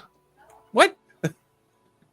Because we were saying that we are going to create this next world together. As what we had agreed to. And it's kind of time to. I do think it's there was only one brief thing because Nayland hasn't said what her robes are. Well, I mean she has, but Kelly is convinced they're the white robes. And so if you allow me, I just want to ask her. Whatever. Go for it. I didn't realize we were about to end. Sure. Nayland, so I assume you're wearing white? No, I left that one on the bed. You were offered white? Everybody was offered white except for me. So you're wearing red?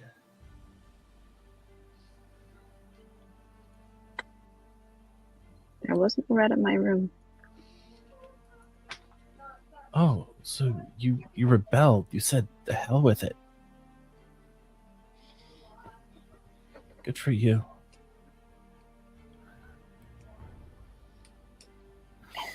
I wanted to talk to Rastlin.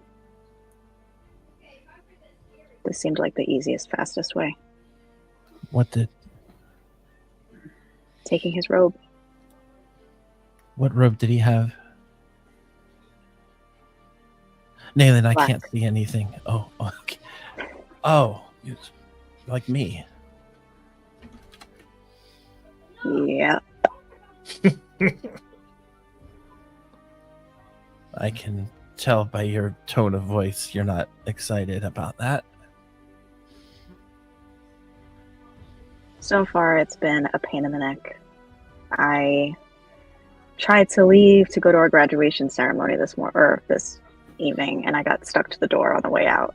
And this is when some might notice that Nayland's gift was a new set of armor, but there are spikes protruding all over it.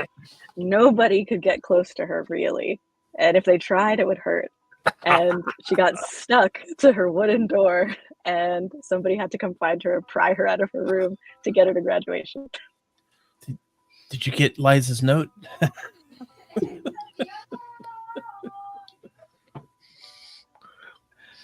Oh, you would know what was on that note. Yeah. There was a note that just said, that was like, we ran away. I said, just kidding. I saw the note slide under the door underneath my feet, and I couldn't pick it up because I was stuck. I feel bad about that now. I didn't know you were stuck in there. You should have yelled for us. It's hilarious. I was yelling the whole time. I heard Peridot outside, and I was trying to call for her, but she ignored me. Typical Peridot. I couldn't hear you. The door is really thick.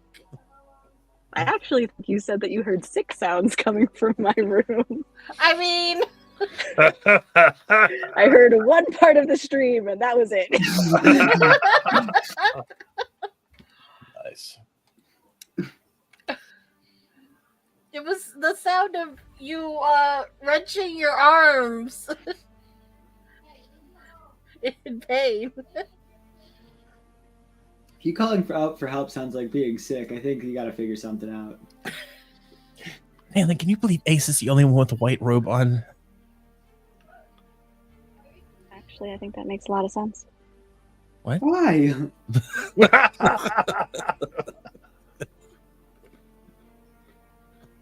I think you're. This is going to sound cheesy, but I think the purest heart is one that stays soft, even in hardship. And I think you're secretly a mush. I don't know. What can I say? Ace slaps you.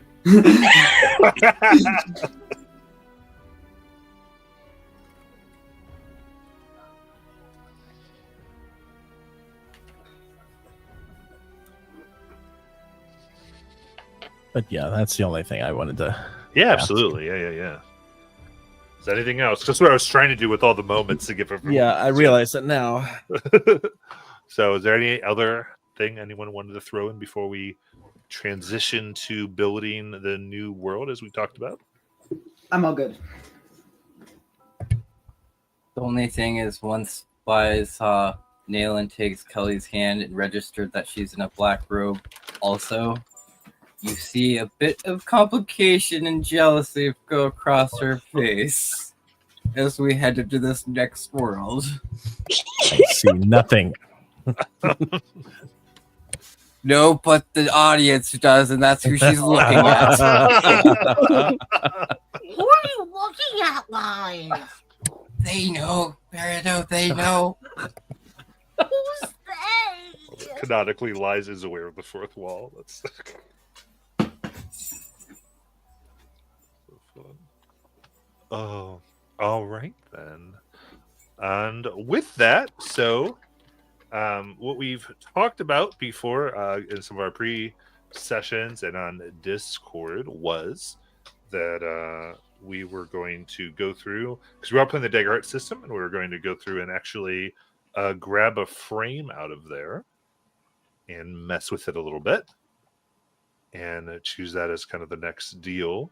Is everyone still all on board for that? Sure. Yes, I am confused though.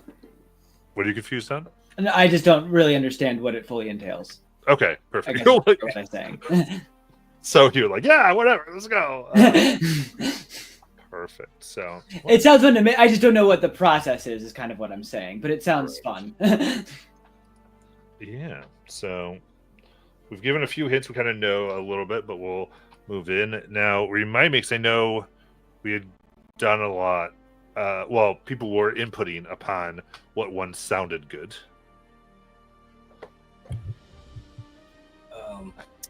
So I think the group was either leaning to the Witherwild. I know also the Colossus one, a couple of us found it interesting, and then Molly mentioned the Beast Heart. Okay. So I'm going to Oh, read the also Rock, pitches. yeah.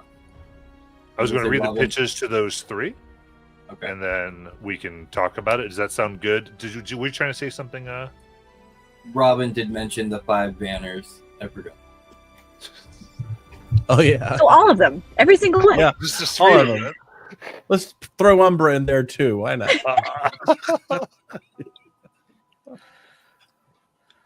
All right. Well, I'll just read it. We'll go through the pitches and kind of, I guess, since we're not eliminating any of them, I thought we eliminated some. I guess not. And how we want to handle this, and I guess kind of knowing, and it just gives us a little bit, I think, more of a understanding because we kind of know what story we are coming out of it into, right? So this might change a bit. So I'll give you the pitch. The Witherwild. Fenric was once a place of great abundance and peace, dangerous to those unfamiliar with the land, but a cornucopia to those who respected its ways. When Haven invaded the wilds and forced the land into eternal spring, a dangerous bloom known as the Witherwild took hold and now threatens the lives of all who live there. In a Witherwild campaign, you play unlikely heroes from humble beginnings who are reckoning with their newfound duty to save Fenric's people from dangerous corruption. And we would actually mess with that a little bit.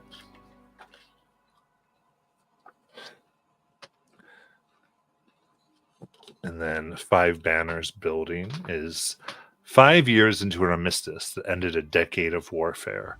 The threat of renewed conflict looms over the continent of Althus. 5 nations in a delicate web of alliances and rivalries seek to exploit the opportunities granted by this period of rapid magical, political, and social change. All 5 nations deploy agents to strengthen alliances, sabotage foes, and tip the balance of power in their favor. In Five Banners Burning, you'll play heroes caught up in the twisting and ever-escalating conflict between nations contending with competing loyalties, generational grudges, and opportunistic villains. Beast Feast. The rustic, peaceful village of Elmore sits atop the Plover Caves, a labyrinthine system of caverns full of dangerous and delectable creatures. When the powerful magic keeping the villagers safe begins to fail, the brave among them must descend into the caves to save the day. In a Beast Feast campaign, you'll play everyday heroes diving into the Plover Caves to reignite the magic laurel that lies in its depths, and cook up delicious meals. Welcome to a culinary world of Zoophagous delight, where the beasts you fight become the food you eat. So, incidentally, if we did that, it might be a magical culinary school, because we have the school theme in the Blue Rose, which could be an interesting way to go. And then the Age of Umbra. A century has passed since the god king Althedius betrayed the Pantheon, provoking divine punishment and abandonment by the gods that left the realm of the Halcyon domain shattered, desolate and eternally cursed. Throughout this shadow-choked land of decaying fortresses and dreadful monstrosities, surviving communities cling to hope in the face of fateless oblivion. In Age of Umbra, you play heroic survivors who protect their community from the terrors beyond their walls, venture into the unknown to hunt the nightmares that twist and grow with each fallen soul, seek answers to the curses that corrupt this world, and perhaps even discover a way to change its fate. I don't think anyone was saying motherboard. I liked it, but I don't think it would fit Blue Rose. Okay. But I did agree. think it was I liked cool. it. Yeah, I liked it as a player, but I don't think it fits Blue Rose. Okay, cool. So there's one I won't read. Yay. I've not been able to get through this once without doing my voice, so I apologize. The dry lands were a place that put old stories aside. While superstitious miners have long said that the crystals growing wild in this desert are made from the very life essence of forgotten gods. The folk around here had real work to do, and actual deities were left for campfire stories. That is until a massive colossus answered the call of something ancient and apocalyptic, rising from the earth and devastating the lands. The bold prospectors, tired laborers, and born-again worshippers in the dusty town of Wildlands Gulch were thrown from their routine of industry and exploitation, forced to raise scattered armies and watch them die to the behemoth strength. And this is only the first of many titanic beasts poised to terrorize the land. Colossus of the Drylands, you play a heroic posse of mavericks who must save their home from a legion of colossi and a primordial god seeking vengeance.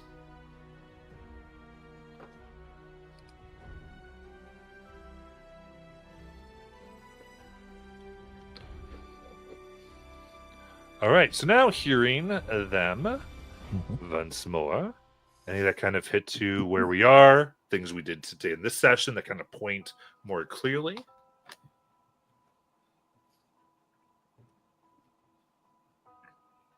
Or obvious hooks into some of them. I will say from the story that we've been telling so far with dealing with the hunger and it now even nailing, finding out that it's still resurfacing a little more, the Wither Wild one sounds a lot like it would fit our story. But I could also see it falling into the 5 banners as it would have infected one of the 5 banners nations. So Yeah, those particular 2 were the 2 that I think were probably thematically more fitting. When I was listening to the 5 banners, though, I was thinking if we were doing that one, we might want to reflavor it a bit. Maybe almost like a high school. Yeah, I think we need to reflavor whatever we do. But this is just starting points, and then we'll start to do it. But yeah. But I liked it because of that, because it sort of just reminded me of cliques and stuff and that sort of thing, which would be a lot of drama to deal with.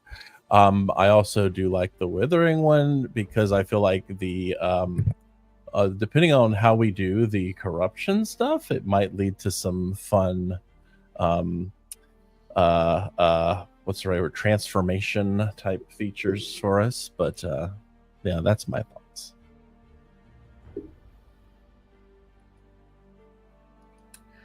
As much as I want to do something lighthearted and fun and whimsical, I'm okay with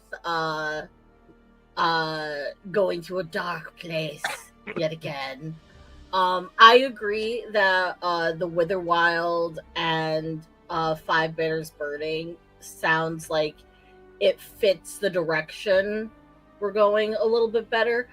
I was actually envisioning 5 Banners Burning as kind of like a I was like thinking of like one of the nations. It's like one of the nations, like they have a school where like they train their upcoming, I don't know, people they send out kind of thing, and it's like something has infiltrated that kind of thing was what I was thinking in it.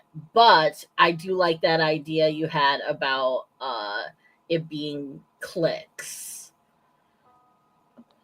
I actually quite like that idea too. I was sort of thinking that like the Game of Thronesy house or Avatar: The Last Airbender nation thing was cool, but I do as the levity that we end up putting in it if we just make that cliques in a high school. That like sat really well with me when Jackie said it. So that's actually my new vote is cliques in a high school, 5 Banners Burning. I also like my personal favorite was the 5 groups, so I would be down to do, and I'd be down to do the horror one either. I'm good with both.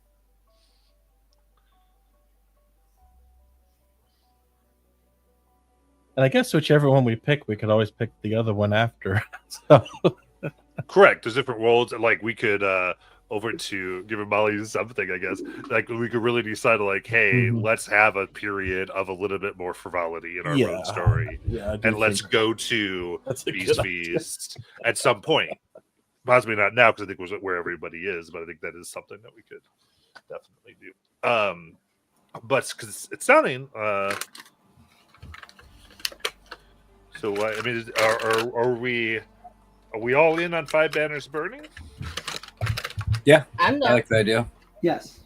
I will also preface it by saying I bring the whimsy wherever I go. That's true. All right.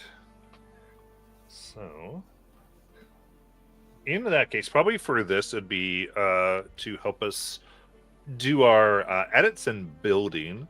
All of you through Demiplane have access to the main deal, the core book. So you should be able to find the frames, get to our All Banners Burning, and we can play with pretty much the overview a little bit. Where are the frames at? I don't see them. Oh, I see them. They're campaign frames. That's what. Yeah. So 5 banners building. The touchstones are Game of Thrones, Avatar: The Last Airbender, Babylon 5, Friends at the Tables, Partisan, Born to the Blade, Court of Blades, Dragon Age Inquisition, and Eberron: Rising from the Last Door. So you're thinking like we take the 5 groups and put them into like school cliques. Yeah, in a high school. Yeah. Yep, perfect. So we've got Armada, Hilltop, Jestane, Polaris, and Voldane. Yeah, I already can like picture all of them. So Yeah. So maybe let's start. Oh my god, I just thought of something really silly. What?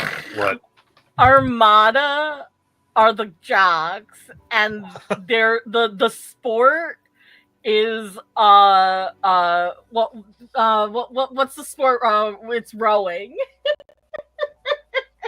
I think it's rowing, isn't it? Like, Yeah, their that's sport is funny. rowing.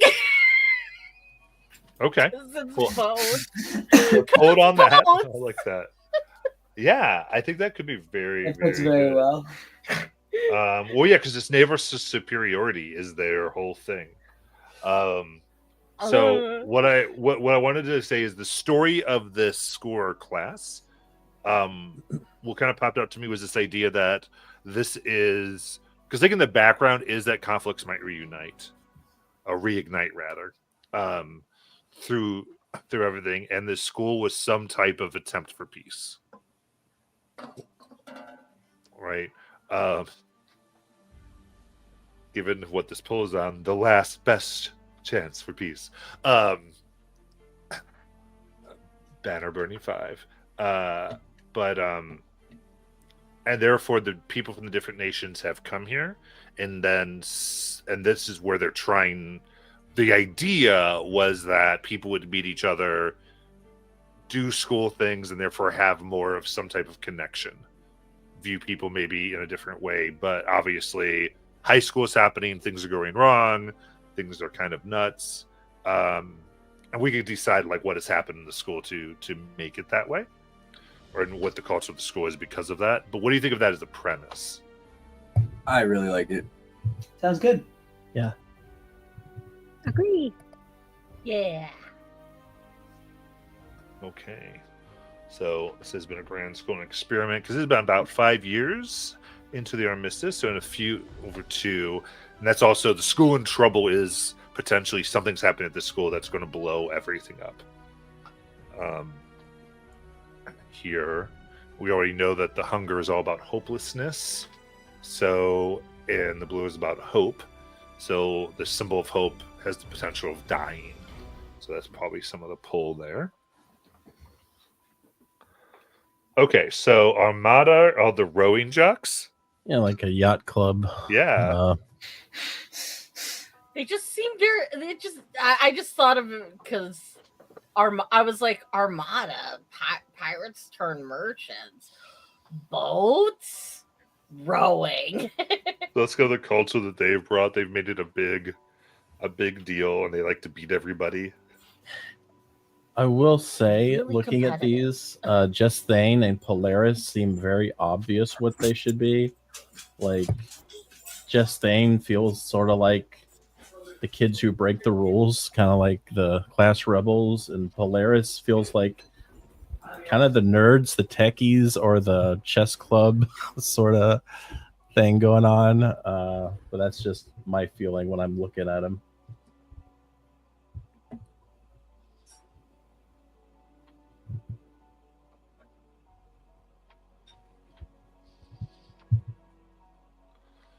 So I'm gonna throw one out there and change up the hilltop, even though I understand how it's very leading towards gods and everything.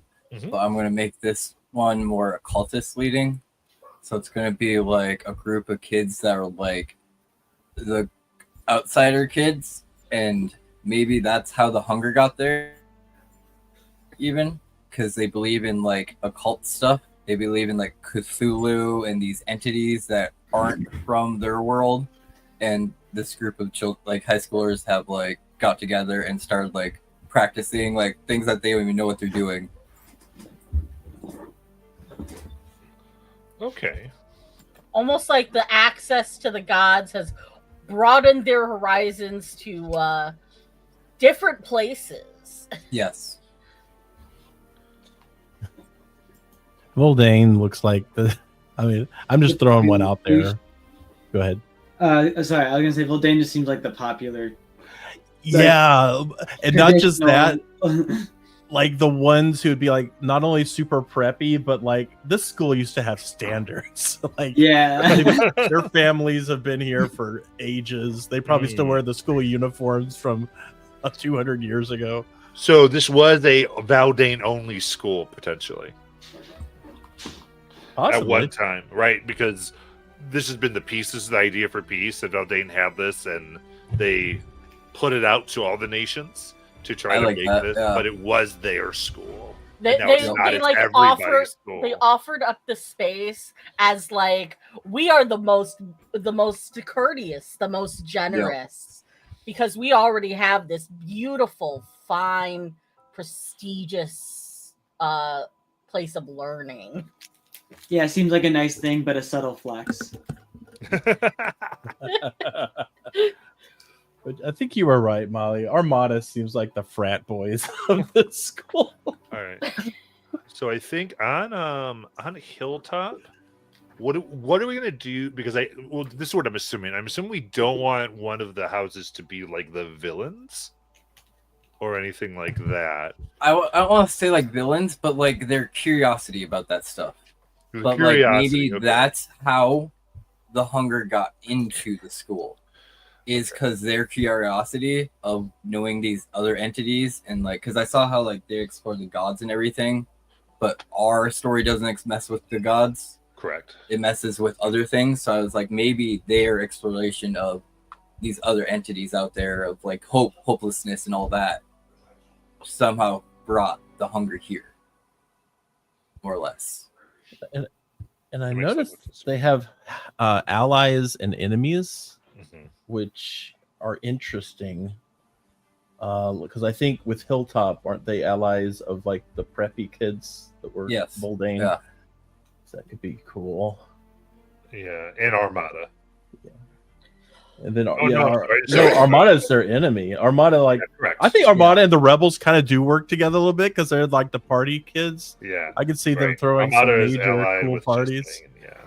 And the rebel kids are allies of convenience with the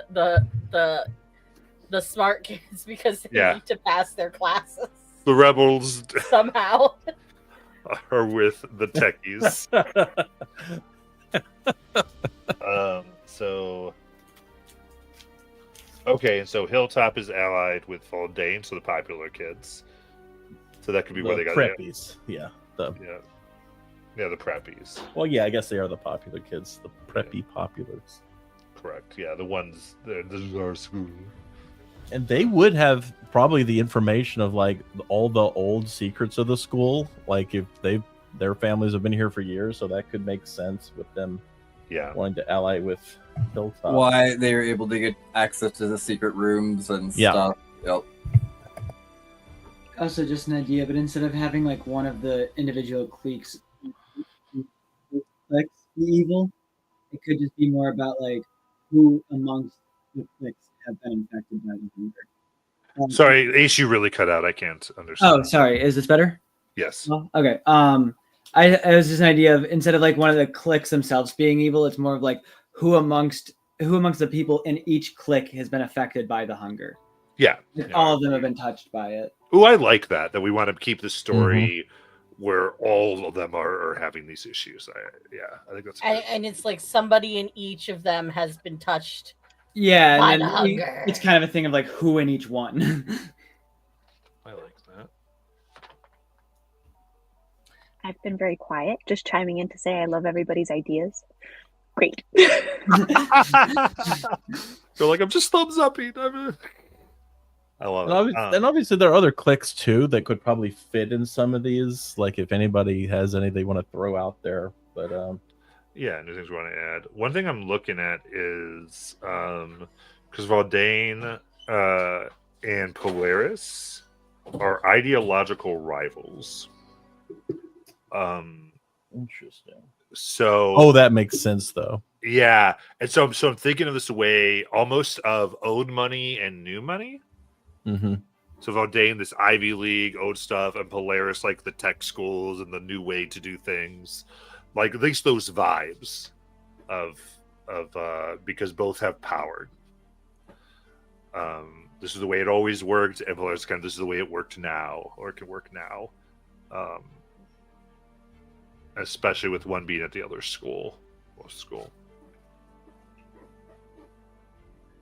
How do we explain the jocks and the preps not getting along?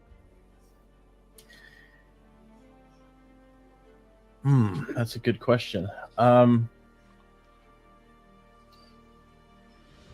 see. They don't like being looked down on.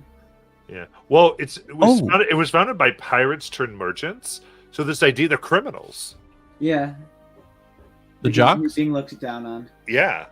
Justine is a bunch of, or Armada You know, rather, is a bunch The of jocks cheat. That's how they win the rowing. Well, They hold always on. cheat.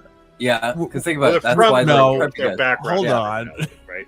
They're descended from criminals. I do think though this idea maybe the jocks are there on a scholarship, and Voldane's like Backward. that's where they're like, Dollars. come on, y'all don't belong here. You're not making the grades.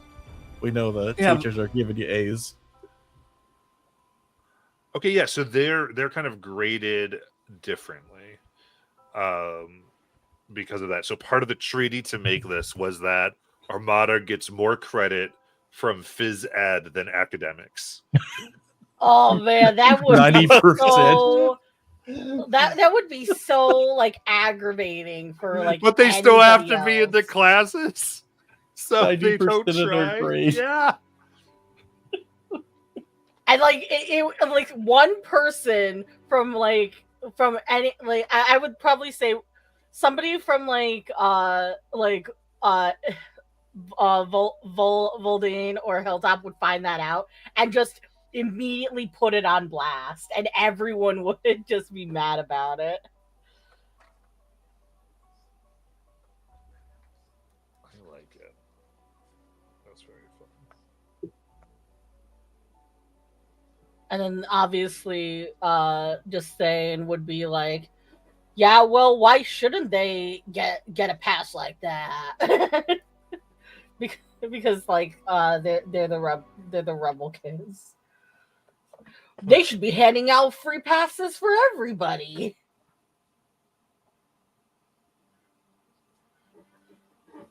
Absolutely. So I do think that's funny. It kind of gives a little bit of that sense of things, plus the other backgrounds, I think.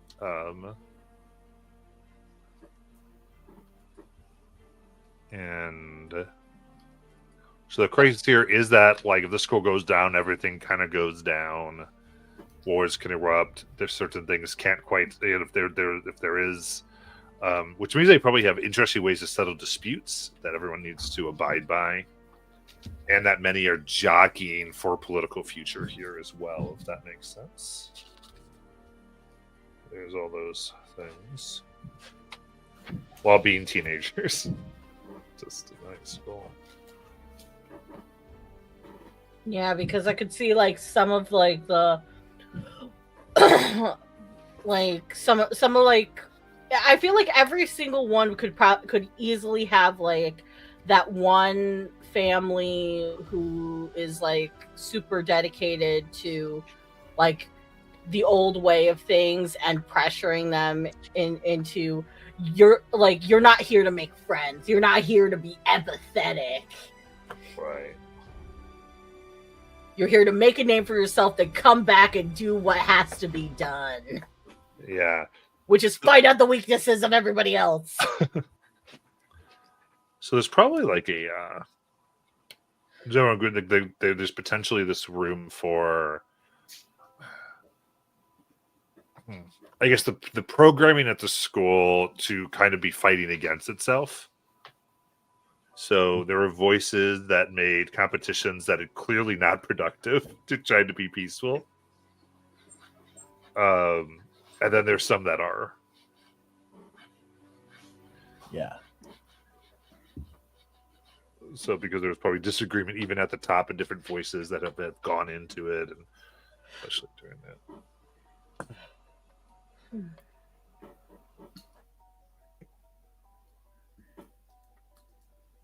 Okay.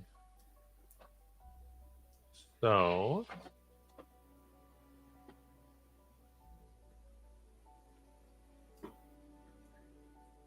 with that, then I would say some things that we want to kind of consider is in this world as we begin our story in this world. Do we want it to be from the idea of you just got out the door and you're discovering, or it's been a little bit of time and you've kind of worked your way into some of these areas? I think it would be cool if if we had been like a little bit of time where we each had like at least gotten established in one of the cliques. So I feel like that would be cool. I agree.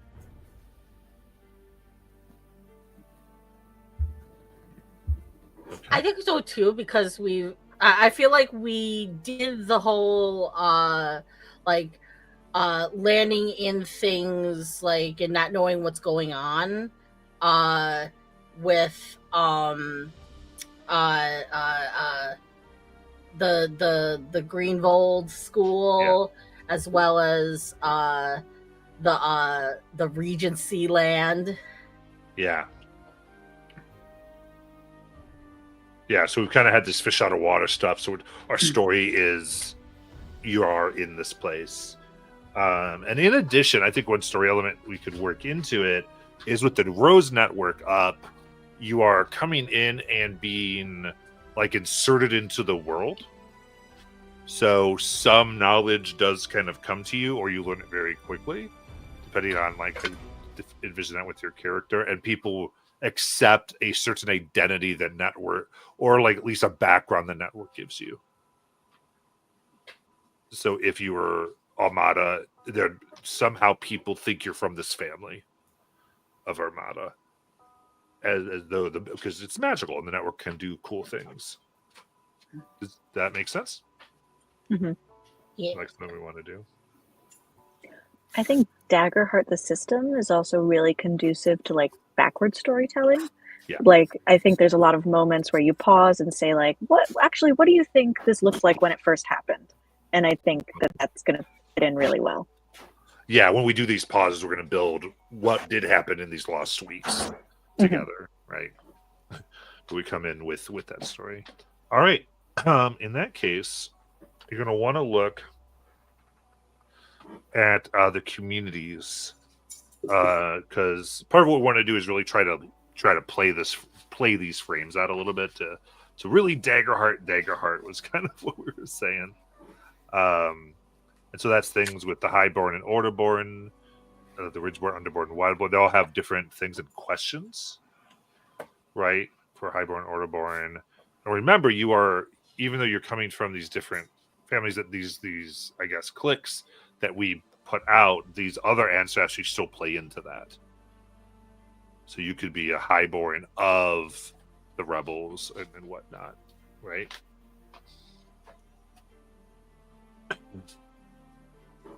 That makes sense. And then there's those questions that are there under communities as well.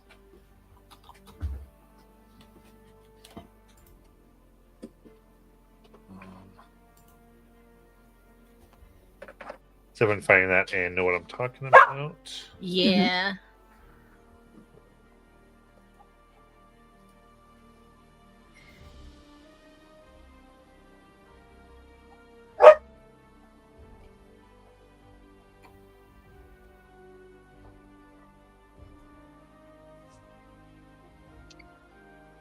I don't know how it works with like copyright stuff, but do you want me to share my screen? Yeah, we probably don't want to do that, sharing Got the thing on the stream. Can I say right now what calls out to me? Yeah. So I have Peridot as Wanderborn, and I was thinking about keeping it at like with that, but then I was like, well, where would she kind of fall into things, because Wanderborn doesn't have any direct like connection to it, but I was like, well, what if like the narrative that was spun into things was that she's like this little adopted babe of some of one of like the old Voldane families, because Voldane was really calling out to me when I read a proud monarchy with a traditional authority and riches. Mainly the riches. The was commerce doll. Yes. was calling out to me. So I was like, so she's basically like was adopted by this family that had no children, so she's literally like the soon to be scion of like this old family that does quote unquote exist. And everyone's just like welcomes her in.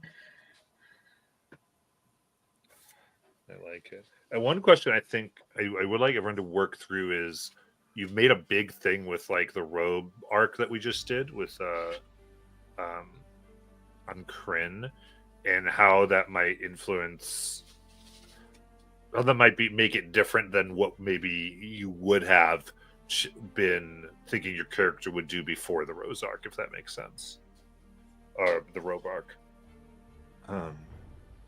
The choices between the black robes and the white robes and all these things, how that influences possibly where you are now. It's a cool thing. But I like that, Colin. So you're thinking Voldane. And there are some unique mechanics. There's the 5 Banners Burning campaign mechanics that basically means you've got different bonuses based on what house you chose that goes when you relate to other houses.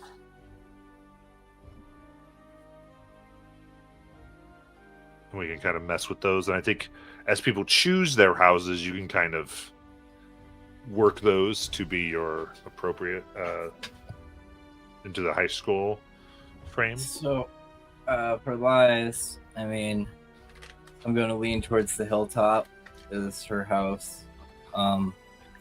Also, because, I mean, it comes from the Orderborn community question, and I really, like, with my Orderborn, I have one of my order dedications are best friends or family, and one of the questions is, how do you see the tenants you grew up with being changed or broken as tensions rise? I definitely see like Lies watching, even witnessing with the robe thing happening, how her and Peridot both chose the red, so that leads really well into the connection of those two houses. But witnessing Kelly and Nayland now have chosen the black robe that she thought she would have just easily gotten is definitely creating a tension between her. And seeing if those two choose a different house will, I think, yeah, it's going to be interesting. So I think Nayland's Armada. all that feeling. Totally jock Nayland. And I can really see her struggling with like how you don't have to try because of the perks that Armada gets, and yet she wants to try so hard. She's like, what do you mean we don't have to study for the tests?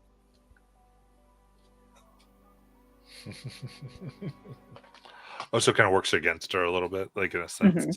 Mm-hmm. Nice.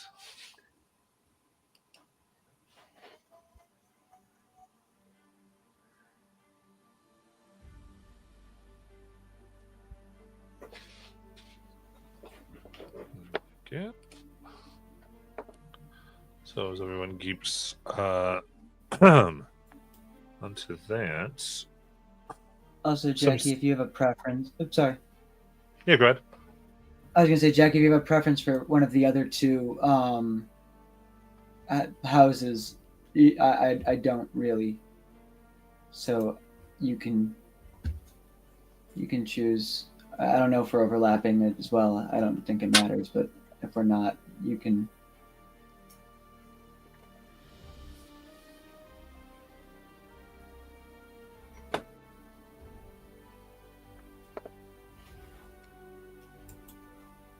You're muted, Jackie, if you're responding.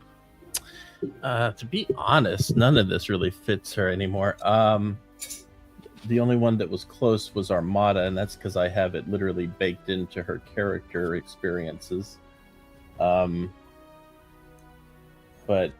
given other things in the story, it makes sense that she wouldn't be there, and so I'm looking at the other ones, and Polaris doesn't make any sense at all because she's not really leaning into wizard stuff anymore. And then the rebels don't make any sense either. Because she's definitely trying not to be that type of person. So I don't know. This is a hard one for me. And I think it's because of all the changes Kelly has had to endure recently that I'm kind of not sure. It's a difficult one. You feel pulled towards Armada? I mean, I could make, what's it called? Polaris would be fine with Malin.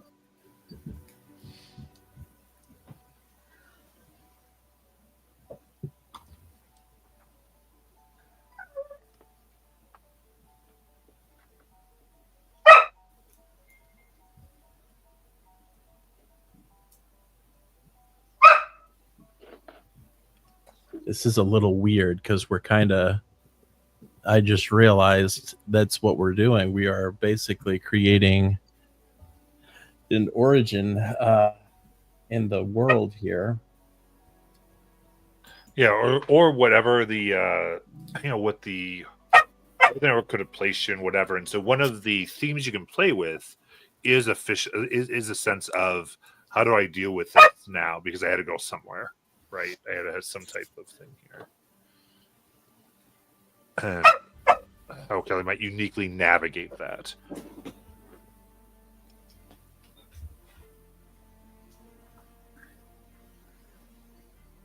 Or any of the characters, if you wanted to go away from, oh, this is why they fit, to, well, they don't fit, and this is what it looks like for them not to fit.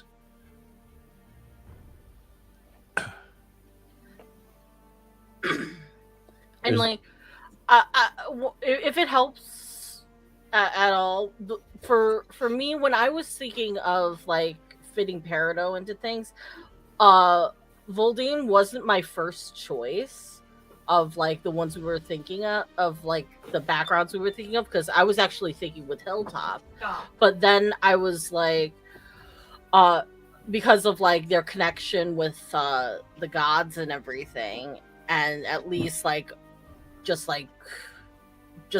seeking out deity worship, because of where Peridot is with where her magic comes from, but then I was looking more into her community's background, and then it kind of like clicked with like this kind of like adopted daughter to an old rich family kind of thing. So if what you think for like your character background doesn't fit, even the community's background that you chose might fit something different.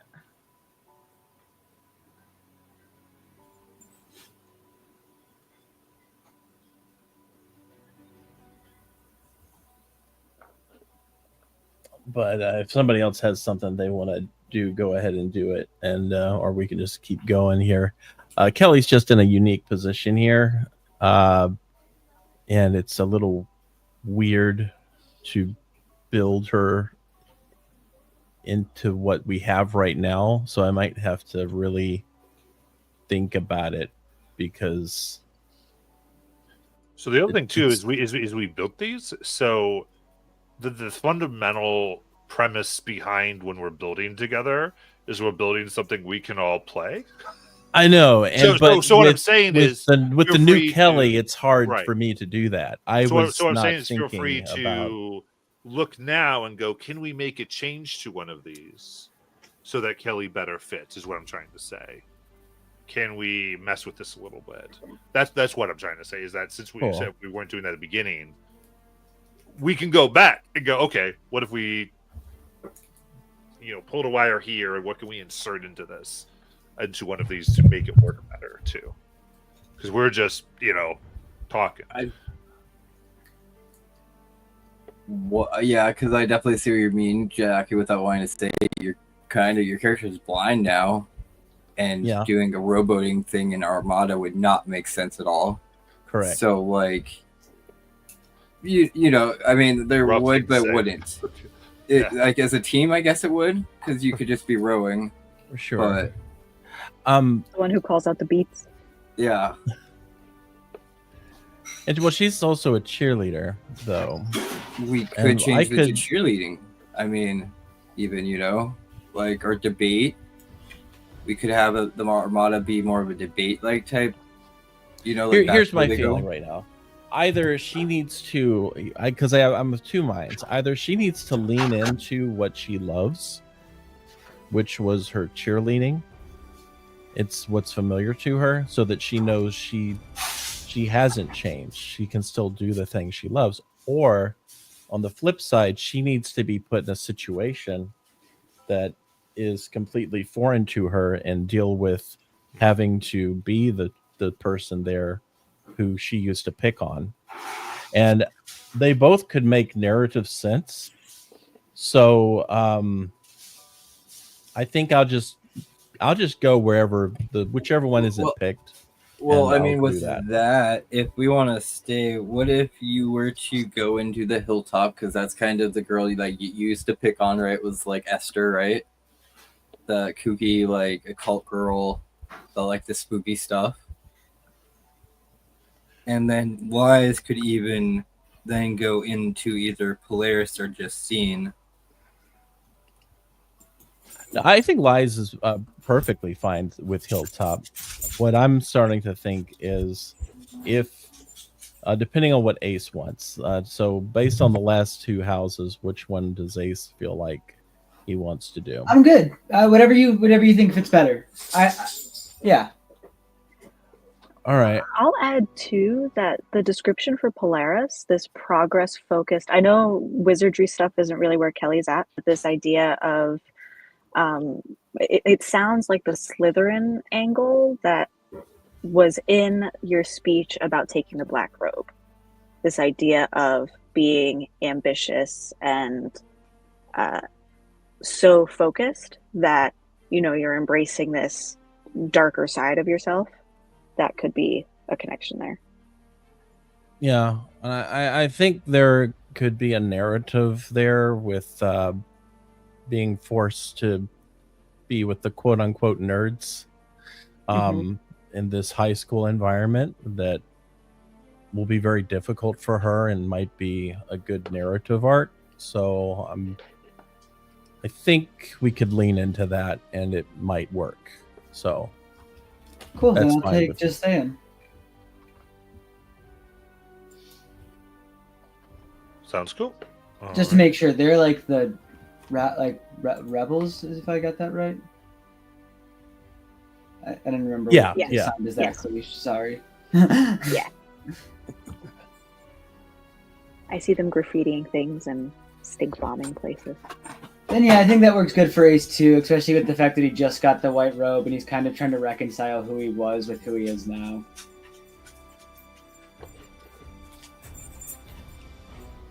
Alrighty. Sounds like a plan. And with that, things before we would go, I think. So we've kind of said all of you are going to basically come from different nations. We know why you have your alliance. I think going forward, what do we between? We've got a few themes this can go in. There's war, diplomacy, intrigue, and mystery. What are the stronger themes that we feel from that, or do we feel them all equally? Intrigue and mystery. I'm feeling kind of intrigue and mystery. Like the idea of like, yeah, war could break out, like a full scale war could break out is like there, but it's also like we're a bunch of teenagers who are trying to solve like this. I'm just thinking of like what's it called? Like some Pretty Little Liars mystery. Well, like how Ace brought up how the hunger got into each of the popular cliques. Like that's very mystery and leads to intrigue a lot. You see Pretty Little Liars? Isn't the blind girl like the villain in that? I don't remember. I didn't watch all of Pretty Little Liars, okay? It's just the first thing that popped into my head. I also like mystery and intrigue. Okay. Sounds like we're doing mystery and intrigue. Is everybody pretty Yeah. cool? Okay, cool. That gives us develop. Remember, because of this, there's always going to be us doing this together. And then,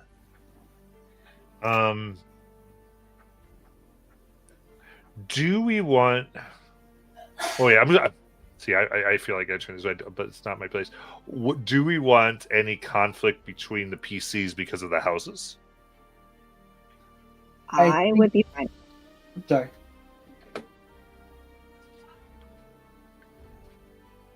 Oh, I was gonna say I would be fine with conflict, but I think it would be, I would personally not like any forced conflict we don't get in ourselves. Like I wouldn't want to start with conflict there.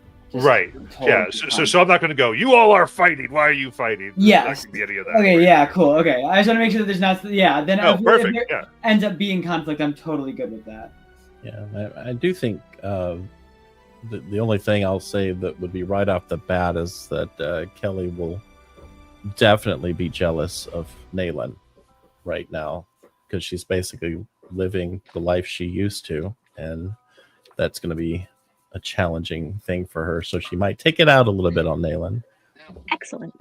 I think too it poses a really interesting like visual narrative kind of thing because we just came off of a whole thing where we're all like for the power of friendship and now we've all reached our now we have to be fighting each other like moment of our friendship and it's like will they be able to pull through their arguments for the power of friendship.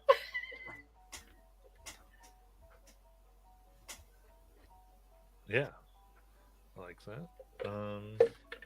Cool. And then what are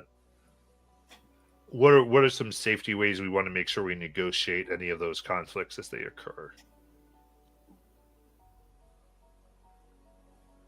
Do we just want to keep to our timeout and X's, or do we want a little bit of a different way to think about them? For me personally, those seem like a good tool to use just during them. So that way we can just take time out or like, I'm just not comfortable with how intense this is getting. I think that works well. Yeah. Cool. So it sounds like maybe, and again, if you, in this group there's a lot of silent agreeers, so interrupt me if you don't agree.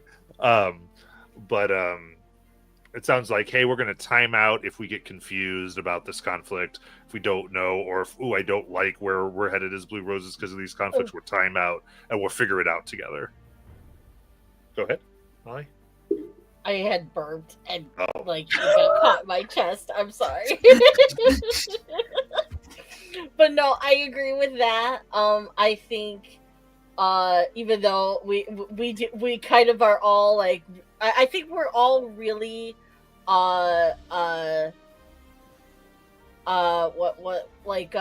try to be really kind of like conscious of each other as a group And I think despite the fact that one gets us into that like no you go kind of crippling mode sometimes, but I think it also on the flip side like makes us really conscious of one another if we feel like we need to kind of like take a step back and reorganize something. Mm-hmm.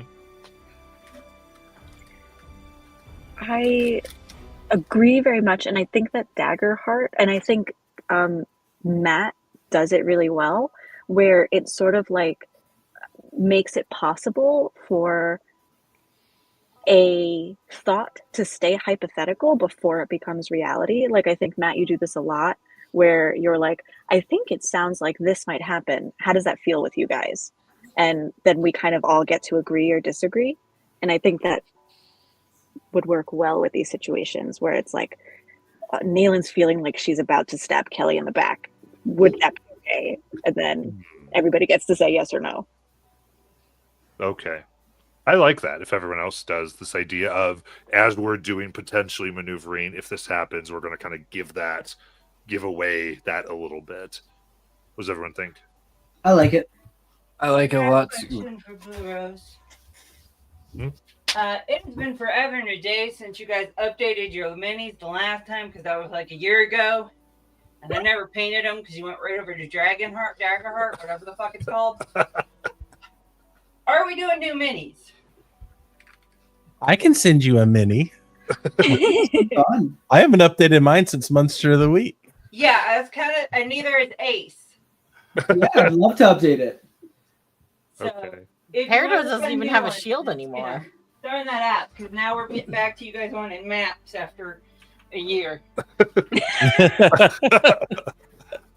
Yeah, and I'm hoping I'm going to work on it. It's going to be a big project this week to try to get some type of map we can work together on. Cool. You guys be 11th. Of the school, because a school isn't in the Daggerheart packet, so I kind of really want to do there. And envisioning this so that we get some of that. Okay. Yeah, sounds like I think. Well, I'll ask everyone. Does everyone feel like they have enough to do what they need to do during the week? Should we be making any NPCs that we know and like these clicks? So yeah. So what I would do is we don't have time today. So I would probably say next week we're going to probably finish some session 0 stuff. But I think through the questions on your sheets. Like if you would make a new character and how they would do those questions on the Dagger character sheets, and just from those potentially try to see, okay, is this something to an NPC or is this something to one of the other characters? That could just be a story we tell everybody as far as that, or some of these. So I think everyone, free to do like, let's say 2 NPCs possibly, or have ideas of them, and we might kind of put that more into the maps and stuff, because it might be, hey, where'd that happen? Where is this dining hall called? Whatever. Did you order? But yeah, I would say kind of work into that stuff. And remember, as you make these in Daggerheart, you're also very much like the author, and while I might do some things for them, I'm also sort of like, oh, what are they doing right now? How they are reacting, incidentally. But yeah, I think with that, as far as me on the stream, I think we can go ahead and come next week with maybe a few things, as we may be doing a map. But bye, everyone watching. Carrie, thanks for hanging out.